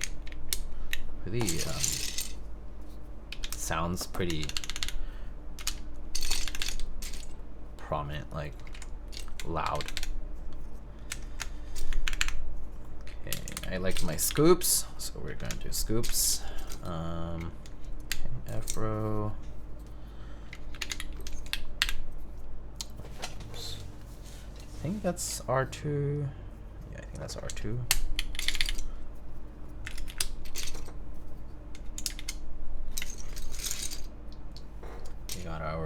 Moto novelty here. Freebie.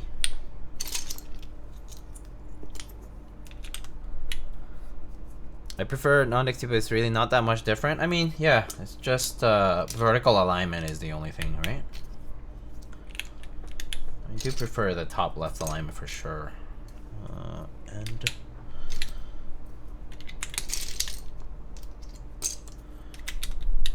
okay, W, E.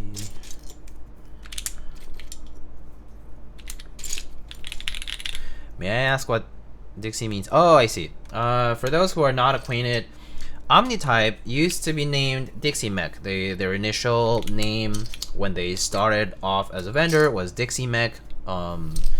And for reasons that the name Dixie implies, it was eventually they rebranded to Omnitype. But before the rebrand, I mean, yeah, people call them Dixie Mech, right? Like they're known to be Dixie Mech for a long time. And it was Garrett from Omnitype, and I guess Janglad back then. They ran GMK 9009 round 3. That was a set that first introduced them. If you go to the interest check for GMK 9009 R3, you will see the explanation of why these modifiers are aligned vertically centered. Basically, it's to make, like, you know, the argument is that it makes the alignment consistent because all modifiers will then have legends that are vertically centered in alignment, and that's kind of like the reason behind it. And that's how they introduced it for 9009 R3, and there have been a few other sets that have used it, like Modern Dolch here round 2. Modern Dolch round 2, as well as like 8008 I think uses this. I believe there's a few other sets outside of Omnitype's sets that also use it, that have it. Like Blanc Sur Noir is one of the sets that use this modifier style.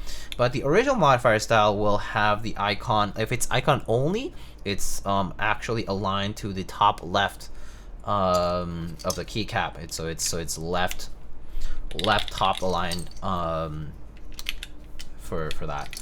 And so yeah, that's the main difference when it comes to the alignment, and that's kind of like where it came from. And then yeah, people call them Dixie mods because that was Omnitype's previous name, and like the people who have known them for a long time, like they got used to calling, you know, Garrett Dixie at the time, which is what he would go by. So yeah, that's pretty much the story here. I never noticed that before with the icon mod alignment. I can show you. I can show you a set that, for example, has regular original cherry style alignment, which is going to be the top left alignment. So give me like a little bit, and I'll get a keyboard that has them, and you can probably just see the difference side by side, and that'll be much easier than me having to just explain to you.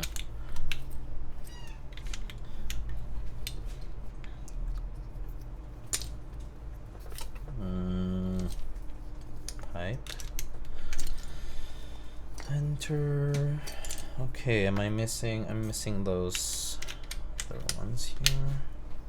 Delete.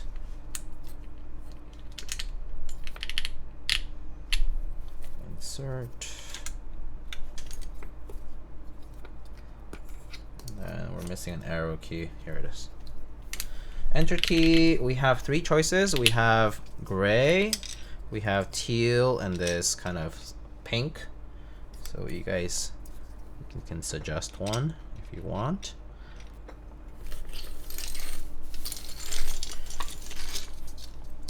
We can put some artisans for the nav cluster and escape, as we always usually do.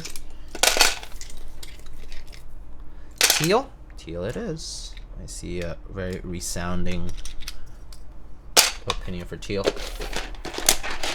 teal it is. Let me see, a keyboard that has icon mods. I guess the one right here does too, but let me just double check. If I have one like a large board, it would be much easier to see that with.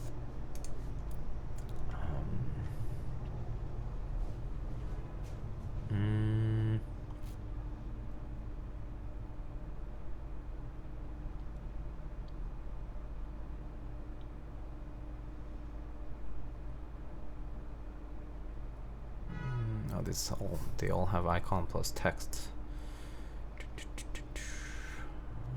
Icon mods.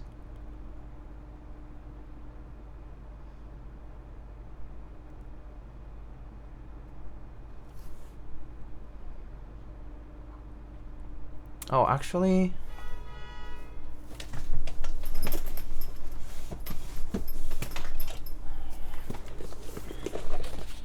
oh, here. Okay, there's a good example for it. Okay. So actually, I have my sonnet right here. So the sonnet here, I have it with GMK ASCII, and I have the GMK ASCII icon mod kit. So you can see how the alignment of the of the caps lock and the shift is top left aligned, right? Enter key is still centered, right? Enter key and backspace are slightly above centered. Technically, I think the backspace is slightly above center, but right. But the alignment of the arrow keys, right? You can see how it's top left here, right? Kind of see that. And then you now compare that to show the R0. Yeah, here, R0. Okay, so you can see that here. I'll maybe unplug this so you can actually see it side by side.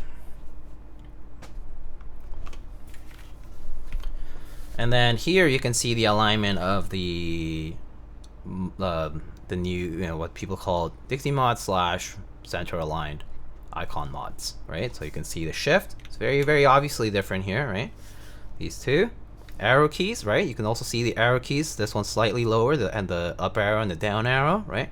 So it's centered here, center alignment, right? Enter is pretty much the same. The caps lock, right? You can see that difference. So the differences are going to be caps lock, shifts, and arrow keys in particular. But yeah, that's the main difference between the two modifier styles, if you were wondering. Okay, so yeah, but yeah, this is the sonnet. I have this built with GAT-X switches, and this one has one of my emotes engraved to it. It was a really nice touch. So yeah, my gray and black accent sonnet here.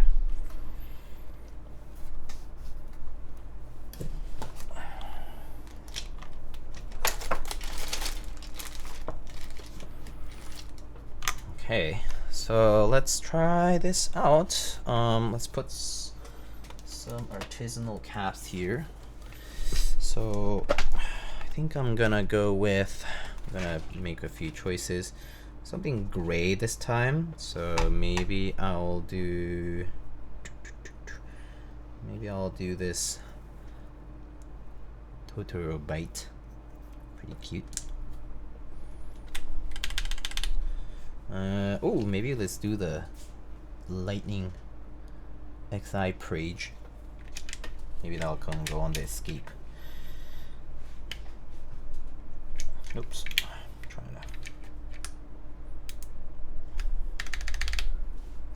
to. And maybe we can do the air vent. Oh, the air vent here. Yeah, the air vent works. A bit lighter. Trash Bandit. So this one.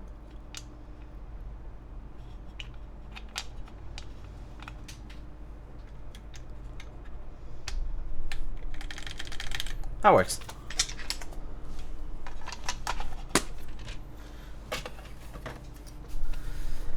Okay, let's give this a shot. So got a nice recessed port here. Fits our Lindy. Well, actually, technically, there's a custom cable. So,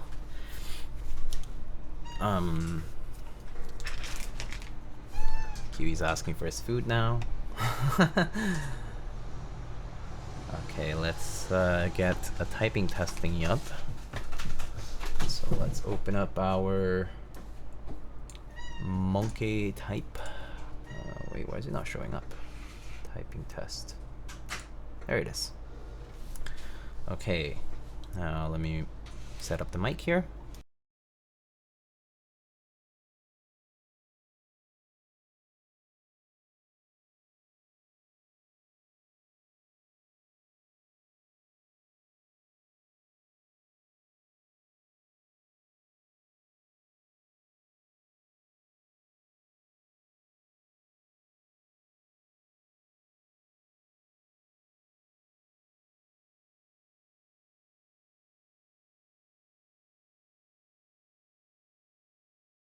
Okay, so I think we're set up here.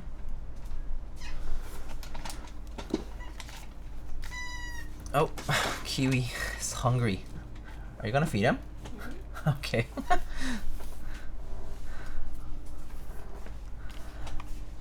Alright, maybe he might talk during the sound test, but that's fine, right? You guys can tolerate that. Let's pause the music here now. And oops, there we go. Turn that off. Okay, so let's give this a shot. We have the mode loop here. This is currently built with Obscuras switches. These are long pole linear switches. These guys are currently on a carbon fiber plate. We have the plate foam currently installed in it. There's no case foam or any kind of P foam. And yeah, this is the silver unit with modern Dolch Light round 2. All right, here we go. Let's give this a try.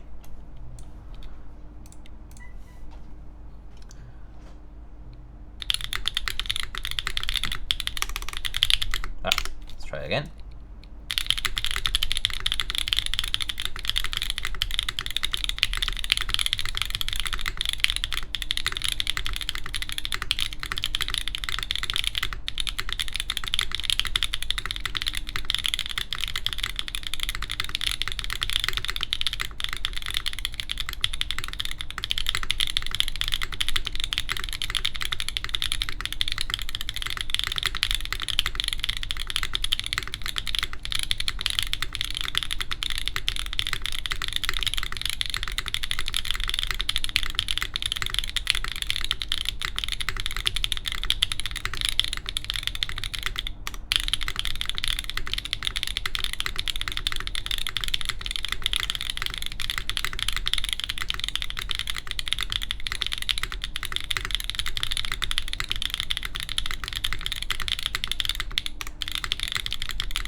Alright, there it is.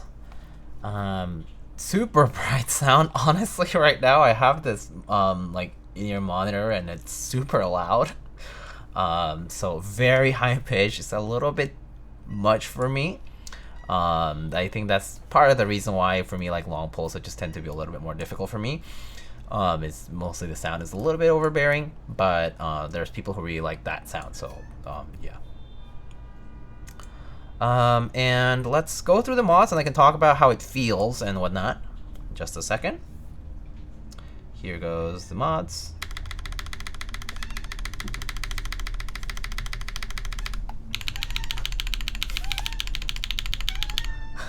Kiwi.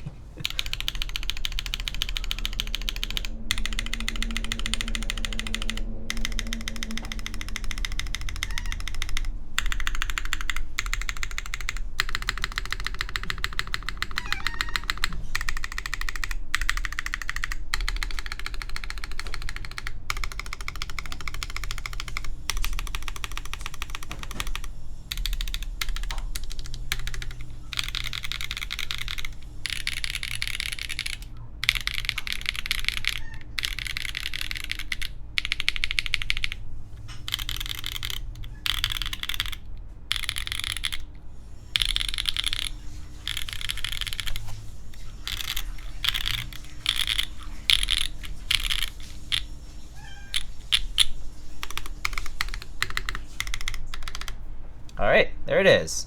So sounds pretty solid in my opinion. This is actually really high pitched for me. I personally think I would prefer something a little bit more muted than this, but sound wise and like consistency wise it's pretty nice and consistent. I think the rows just overall all sound pretty good. That said, despite using the plate foam, it doesn't really fill the case. Like it doesn't feel like it suffocates a lot of the sound in the case. So you can still hear a little bit of the case. I think especially you can hear more towards the spacebar. You can hear a little bit of that case, kind of like the sound of the case, kind of like just resonating in there. It actually sounds good. I think it's just the right amount of kind of like spaciousness, right? That comes out from the spacebar, but it's not like obnoxious and like hollow sounding, at least to me. but that's just me. As far as feel, like right now we have the mid flex lattice blocks that are the black ones, right? Placed pretty much all around, right? Like there's like 4 of them here, and then I think there's 1 here, and then we have the green ones, which are the softer ones than that, here at the around the spacebar here. So this area actually does feel a little bit softer.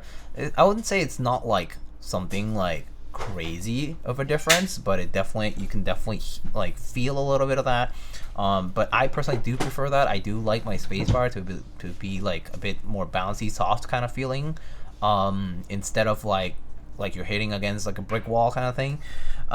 So I personally like how this currently feels. It's soft. It's not, I would say like it's nothing close to anything like top mount, where you have something that's very obviously bolted to the top piece and you are definitely like seeing a resistance that you can't go through.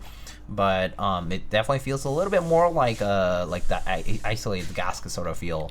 But I would say the overall like softness is pretty uniform around the whole board, so you won't like sense particular differences that are more pronounced in one area of the board versus the other. But right now, like this spacebar area, right, is a bit softer, but it's not a huge difference. I would say like in regular typing probably can't tell that big of a difference, but it is nice and comfy to use, is what I would say. So yeah. Okay, time for WOB. That's what Kiwi's saying. Yeah. Can you see the silver divider? So right now, from where I am currently sitting, I don't see the silver divider itself, right? I see the gap. I see I see this very obvious seam, but I don't see the divider kind of like showing.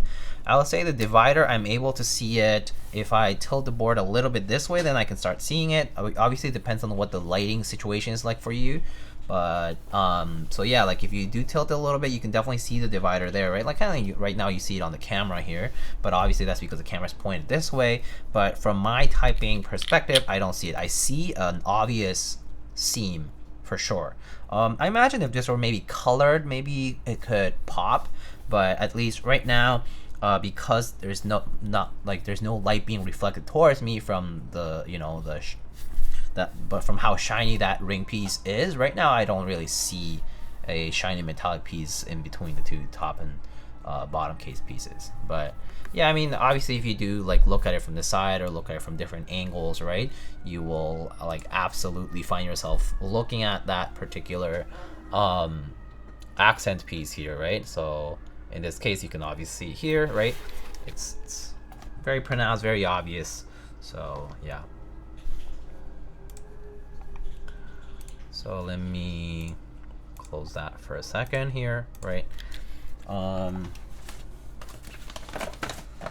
let me just wipe down some of the fingerprints here. But yeah, so that's what the board looks like from above here. Come on, focus. And I'm gonna move the mic slightly here. So that's what the board looks like here, right, from above.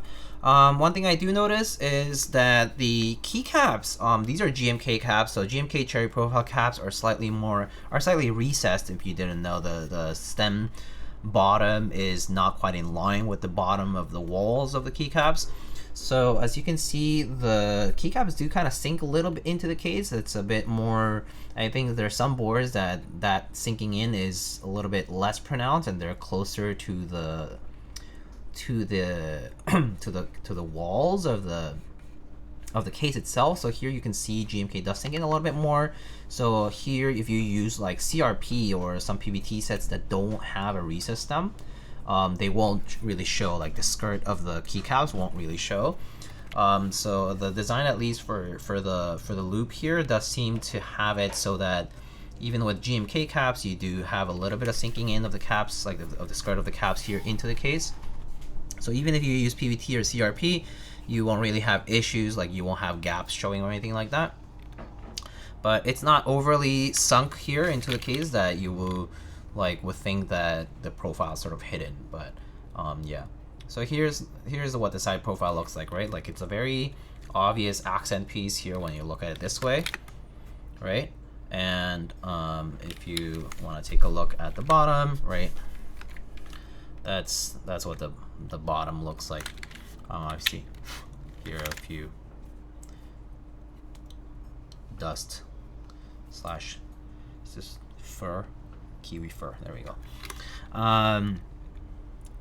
So yeah, so that's what the board looks like. Obviously this is super reflective because it's like polished, but yeah, F12 TKL though, so yeah, it's not F13. Traditional F12 hidden screws. The screws are basically hidden behind the the bump bonds here. So there's two bump bonds, two screws here, M2.5s over here, M3s over here, hidden here under the bump bonds.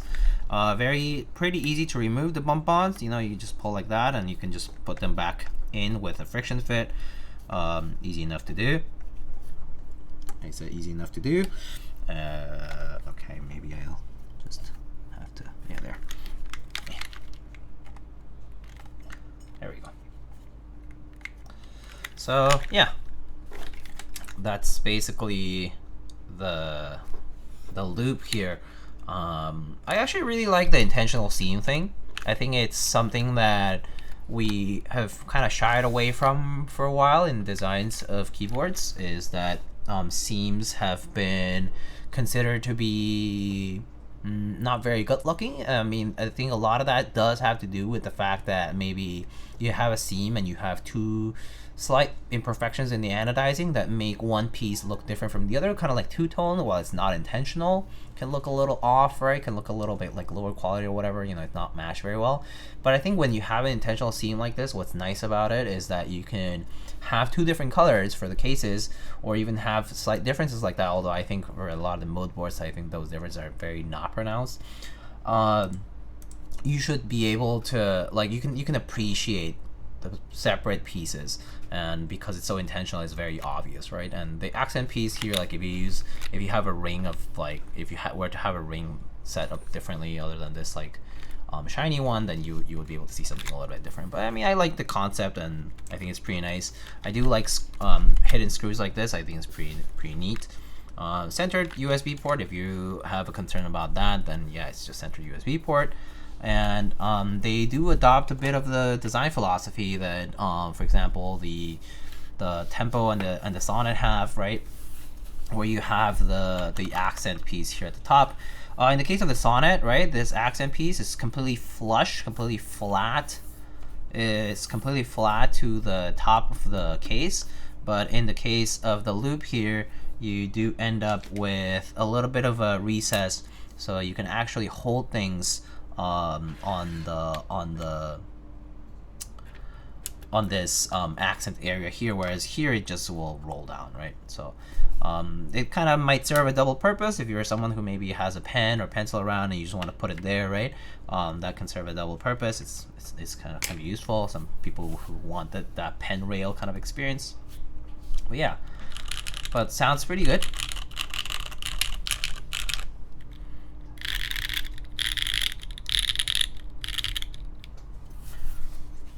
And yeah, I believe, let's see, let me just double check here. So pricing starts at $299.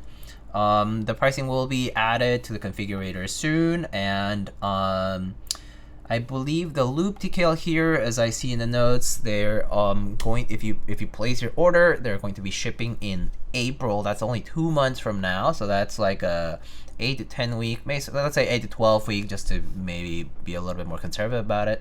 But 8 to 12 week fulfillment here, you're looking at, right? You're 3 months, right? Yeah, the boards are already on the way to Mode HQ. So you get options for Win keyless and Win key. You can configure your favorite design over at the configurator and order. But yeah, price is pretty competitive. I mean, 300 is definitely like not going to be your QK type of board where like the price is really low for one heck of a deal. But I would say that it's still competitive in the sense that a lot of TKLs, I mean, a lot of like a lot of designs, a lot of TKLs are like over 400 too. So there's that. Oh, hi, Patty. Diego, what do I do? So many CNY artisans. Heck, boy. What's this? Oh, you should, I mean, why don't you just pick out a few that you like and not get all of them? I don't know. I like the CNY theme stuff, but not enough for me to have more than, like, a couple. Because also the theme is, like, you know, it's very specific. What are people gonna do, like, red and gold, right? For like type of like red envelope theme kind of stuff, right? And then I guess there's gonna be people doing like the zodiac aspect of it. Yeah, but I mean, best of luck, Patty. Don't overdo it. Have you seen the COISM stuff? I did. I saw the tease picture. 새해 복 많이 받으십시오. Keep 세뱃돈. Please, Diego. I don't have any 세뱃돈 for you. I should be the one asking for a 세뱃돈 here. I haven't gotten 세뱃돈 in a while. For those who don't know what 세뱃돈 is, basically like when you go into the Lunar New Year, the at least in Korean culture also, you basically you like say hi to your parents, like to to like greet them into the new year, and they'll usually give a little, like it's like the same concept as a red envelope, but they'll give you a little bit of money that you can spend on things. And that's called 세뱃돈. It's like the money for the New Year's. But yeah, got it like twice growing up, still riding that high. Yeah, I've gotten it like a few times, yeah, but it was not a constant thing. It was just like, lucky, I got some, yay. But yeah, we always tried to keep it pretty frugal, pretty minimal. Actually, like both like mid autumn festival and like Lunar New Year, at least in my family, we didn't celebrate as like, it was not as a big thing. I think a lot of it did have to do with the fact that it was just us. I didn't have my relatives here, right? I think if I had grown up like with all my relatives around, we would like do like big family gatherings and all that kind of stuff. But I think because of that not being the case, for me, Lunar New Year and like Mid-Autumn Festival kind of stuff was pretty minor. Like it was just like, oh yeah, okay, yeah, like recognize that the date has passed and maybe have some food, but it was not like a multi-day thing and celebrating and have big family gatherings and all that stuff, right? Like people normally would for, like in the Western world, that would be like for Thanksgiving or Christmas, New Year's, right? So yeah.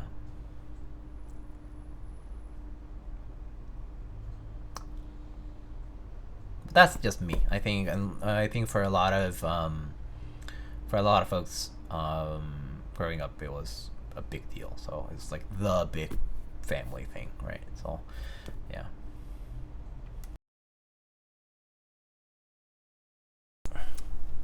Okay, so I don't know if I've missed anything, but if you guys have any question, feel free to ask. But the build is done.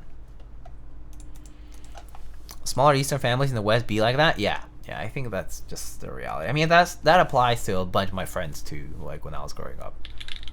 So a little bit of that small Asian Eastern, like East Asian families, like in growing up in the West, and also just like a lot of immigrants kind of like had that. And it also depends on which country. Like in my case, I was in Mexico and Latin America, and I think a lot of families also like didn't really celebrate Lunar New Year as big, as it seems to be like in parts of the States and Canada. Like, you know, and it's also not like the city organized stuff for us. Like we didn't have like festivals or like events happening in town, so not much happened. It was just like another day. No holiday, no rest day. So I think that actually minimized that even more.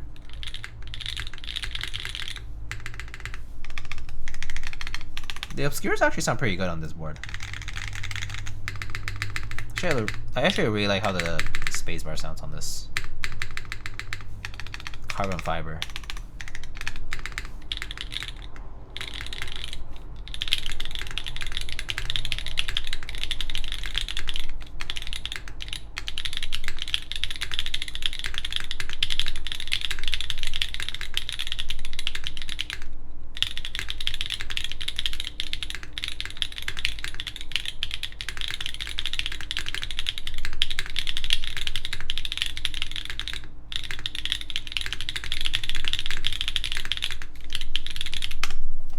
It's pretty good. So the price dropped from like 400. Yeah, the price is gonna be $299. Starting price for the Lube. Yeah.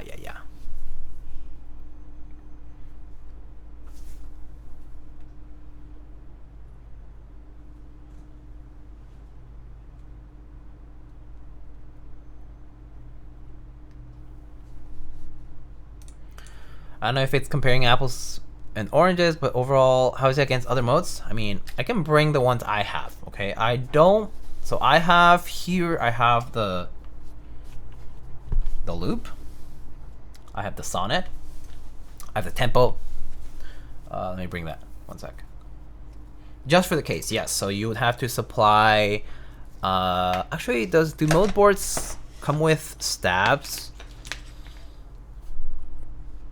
For the kits, maybe not, but I mean, yeah, you would have to supply switches and keycaps.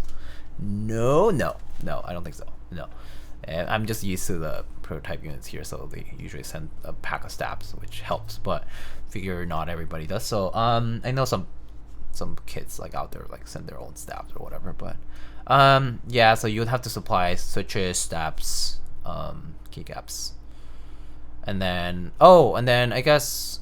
$299, I'm assuming, is going to be case with the most bare bones accessories possible. So 1.1 PCB, that kind of stuff. 1.1 PCB, 1 accent, like the most basic one. 1 weight, the most basic one. They do have mode stabs. Okay, yeah. Have the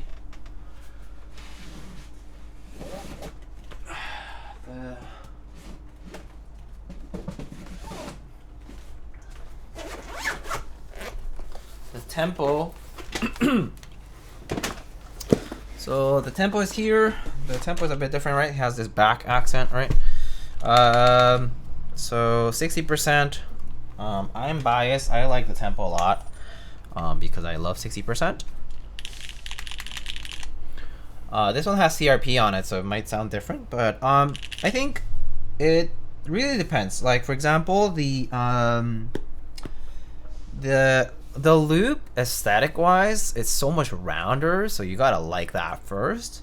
The accents are different on all of them. The Sonnet has it kind of like flat like this one's like on the back, and then the Lube is kind of like recessed like that. Yeah, like the bottoms are here, just pretty different, right?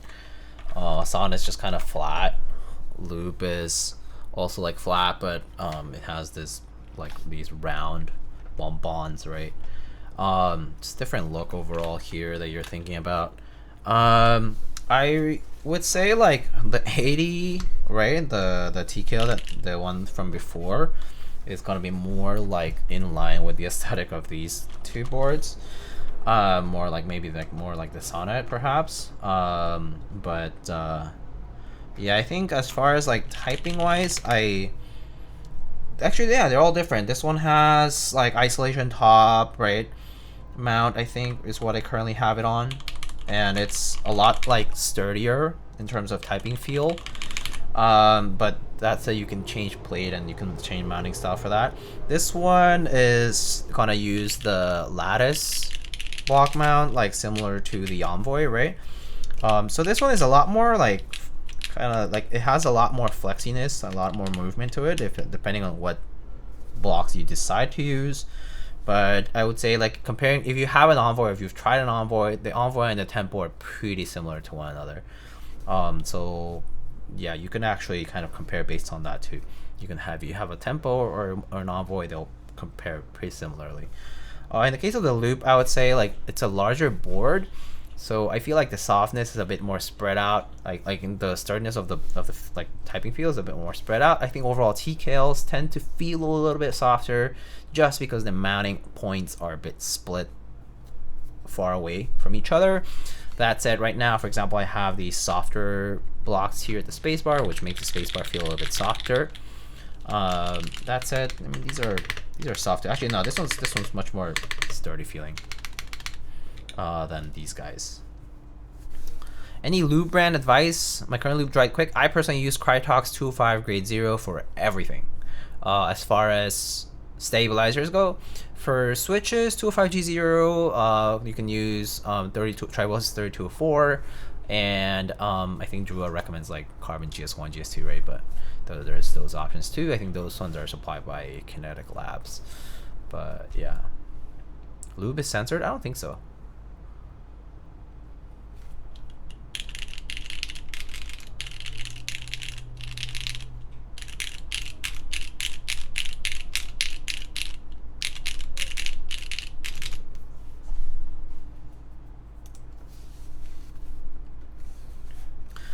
What boards are you looking at? This is the Lube TKL. They're all mode boards. This is the Lube TKL. This is the Tempo, and this is the Sonnet. This one, I think that's alu plate. This thing, is this also alu plate? Yeah, this is also full alu, I think. Early stream, what are you gonna do tonight? Yeah, just chill. Yeah, had a long week, to be quite honest with you. Gonna relax, maybe play some board games with friends. Yeah, I think we said we were gonna maybe play Wingspan. Do you guys know Wingspan? It's a game about birds. You like basically like get food and get birds in there and put them in like specific habitats, and they like get you points, and yeah. Wingspan's fun, yeah. So we might play Wingspan. There's some other games that I still haven't played that we got. You guys know the Exit series of games? It's like Escape Room, but on board game form. It's like you play it once per time that you buy it. Obviously, because once you know the solution, you know it, right? But it's like board game style. It's like a physical thing. It's like a physical box, and you interact with all the things in the box, which is nice. It's basically like that, puzzles. The Exit series of games is pretty fun. I've done a few, and we got a couple more, so we could do that maybe. Yeah, but we're probably gonna play some board games today. I'm a Catan normie. I do have Catan too, as well as Traders and Barbarians, the expansion. I also have Betrayal. I have Monopoly Deal. I have Jaipur. I have Coup de Resistance, Cards Against Humanity. We have Splendor Duel, Seven Wonders Duel. What other board games do we have? Have you ever played with a Space R3? No. Did you see Wingspan with dragons? Oh no, I've never seen that, but that sounds fun. I mean, although if it's the same idea, then whatevs. Cards Against Humanity was fun for like 3 weeks. I'm not very invested in Cards Against Humanity either. Oh, I think I have like Exploding Kittens. You know, like the classics, Exploding Kittens, like those games, right? Like I don't have a deck of Uno anymore, but yeah, Uno, that kind of stuff, right? That's the usual. Yeah. I mean, obviously, me and my partner have been getting into 2-player board games because it's just us two when we play, and it's fun. I think lately we've enjoyed Jaipur and Splendor Duel the most. But yeah, I mean, occasionally we'll get together with other friends and play other stuff. So yeah, I think there's what was it called? There's a game called what was it called? Small World. There's Small World, and then there was Small World. That was a fun game. It was basically like kind of like invading and like getting your own civilization to grow, and basically like beating other people up. I've also played like I mean, there's like Terraforming Mars, super long game. I enjoy it, but it's a bit long. Resource management, that kind of stuff, right? Yeah. Played Secret Hitler for a while.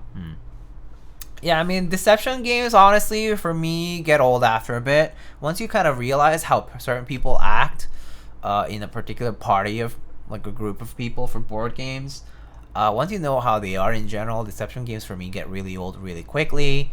And honestly, just kind of yeah, it just kind of loses the charm for me. Like playing Mafia, those style, like that type of games for me, it's like after a bit I just kind of get bored. Yeah, it's like don't feel like deceiving you. I already know you. I know how you play.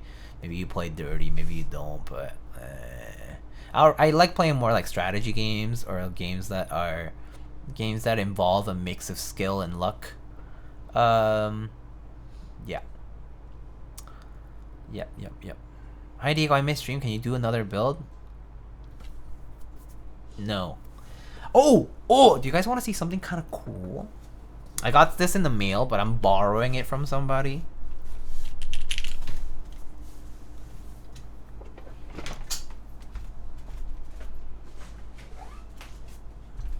It's something I'm gonna touch up on later. Like this won't be anytime soon though, because I actually need to like tune stuff and like figure stuff out. But I want to show you guys this because it's pretty cool. This is something that I never thought I would actually get to look at, but I get to. Do you know what this is?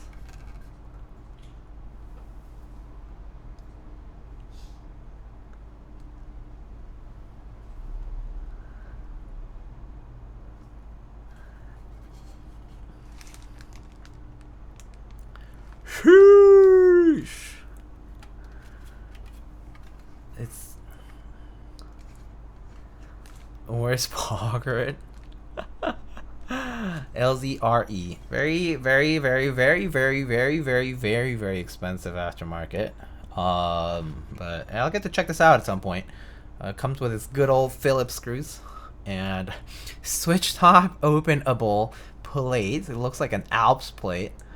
But it's actually MX compatible.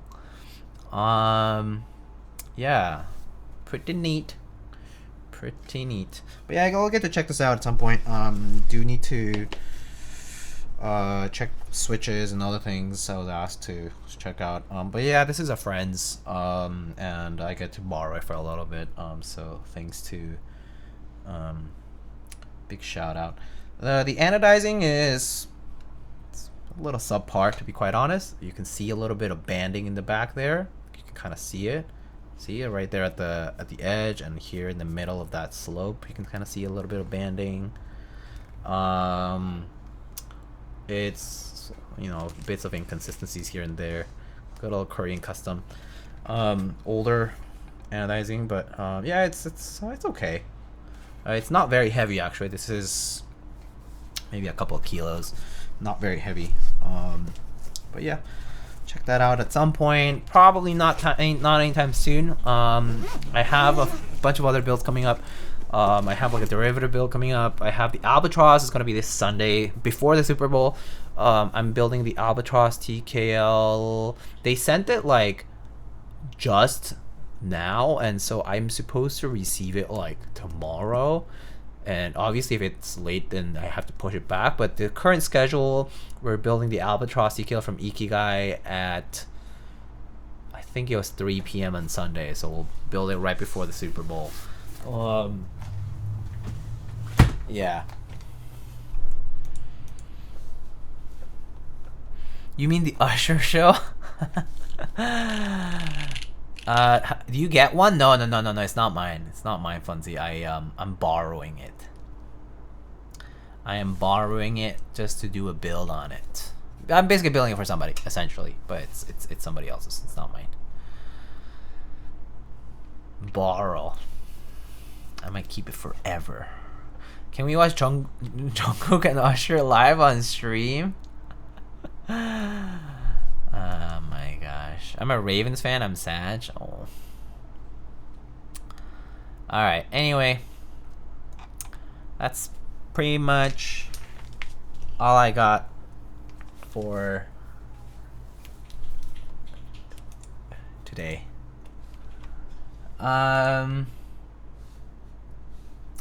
So I'm gonna go eat. I'm getting hungry now. And I'm also gonna go just hang out. So yeah, let's wrap it up here. Is anybody streaming right now? Actually, I actually don't know. I was Alex was streaming this afternoon, but he's probably done. Well overdone now. Wait, yeah? Oh, Patricia, are you supposed to stream today? I'm sorry. I sometimes always check if Kim is streaming because she's always like tuning in at the same time as she's. I don't know how she does it. Okay, Kim, I don't know how you do it, but you like are on other people's streams and chats at the same time. How? IDK? Do you show a silver LZFE? No, just the gray RE. It's gray RE.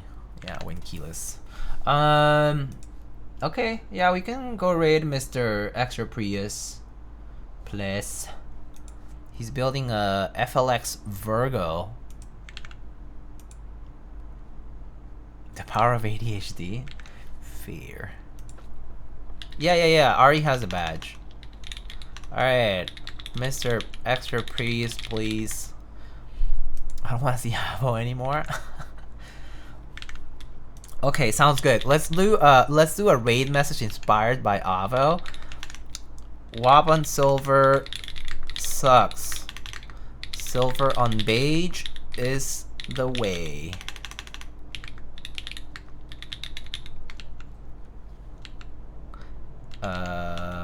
Meow go sip.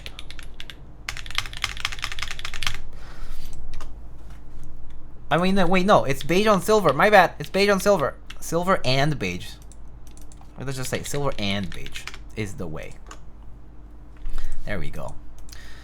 Oh. Damn. Okay, I was back. Silver and beige. My bad. It's Friday, okay? My brain's fried. It's actually been such a long week. I'm so done. Alright, friends. I'll catch you guys later. Take it easy. Thanks for stopping by. Check out the Lube TKL. If you purchase, use my affiliate link. Just kidding, you don't have to. If you don't, that's cool. But yeah, I'll see you guys later. Have a good weekend. I'll see you guys on Sunday then, before the Super Bowl. All right, take it easy, guys. Bye bye.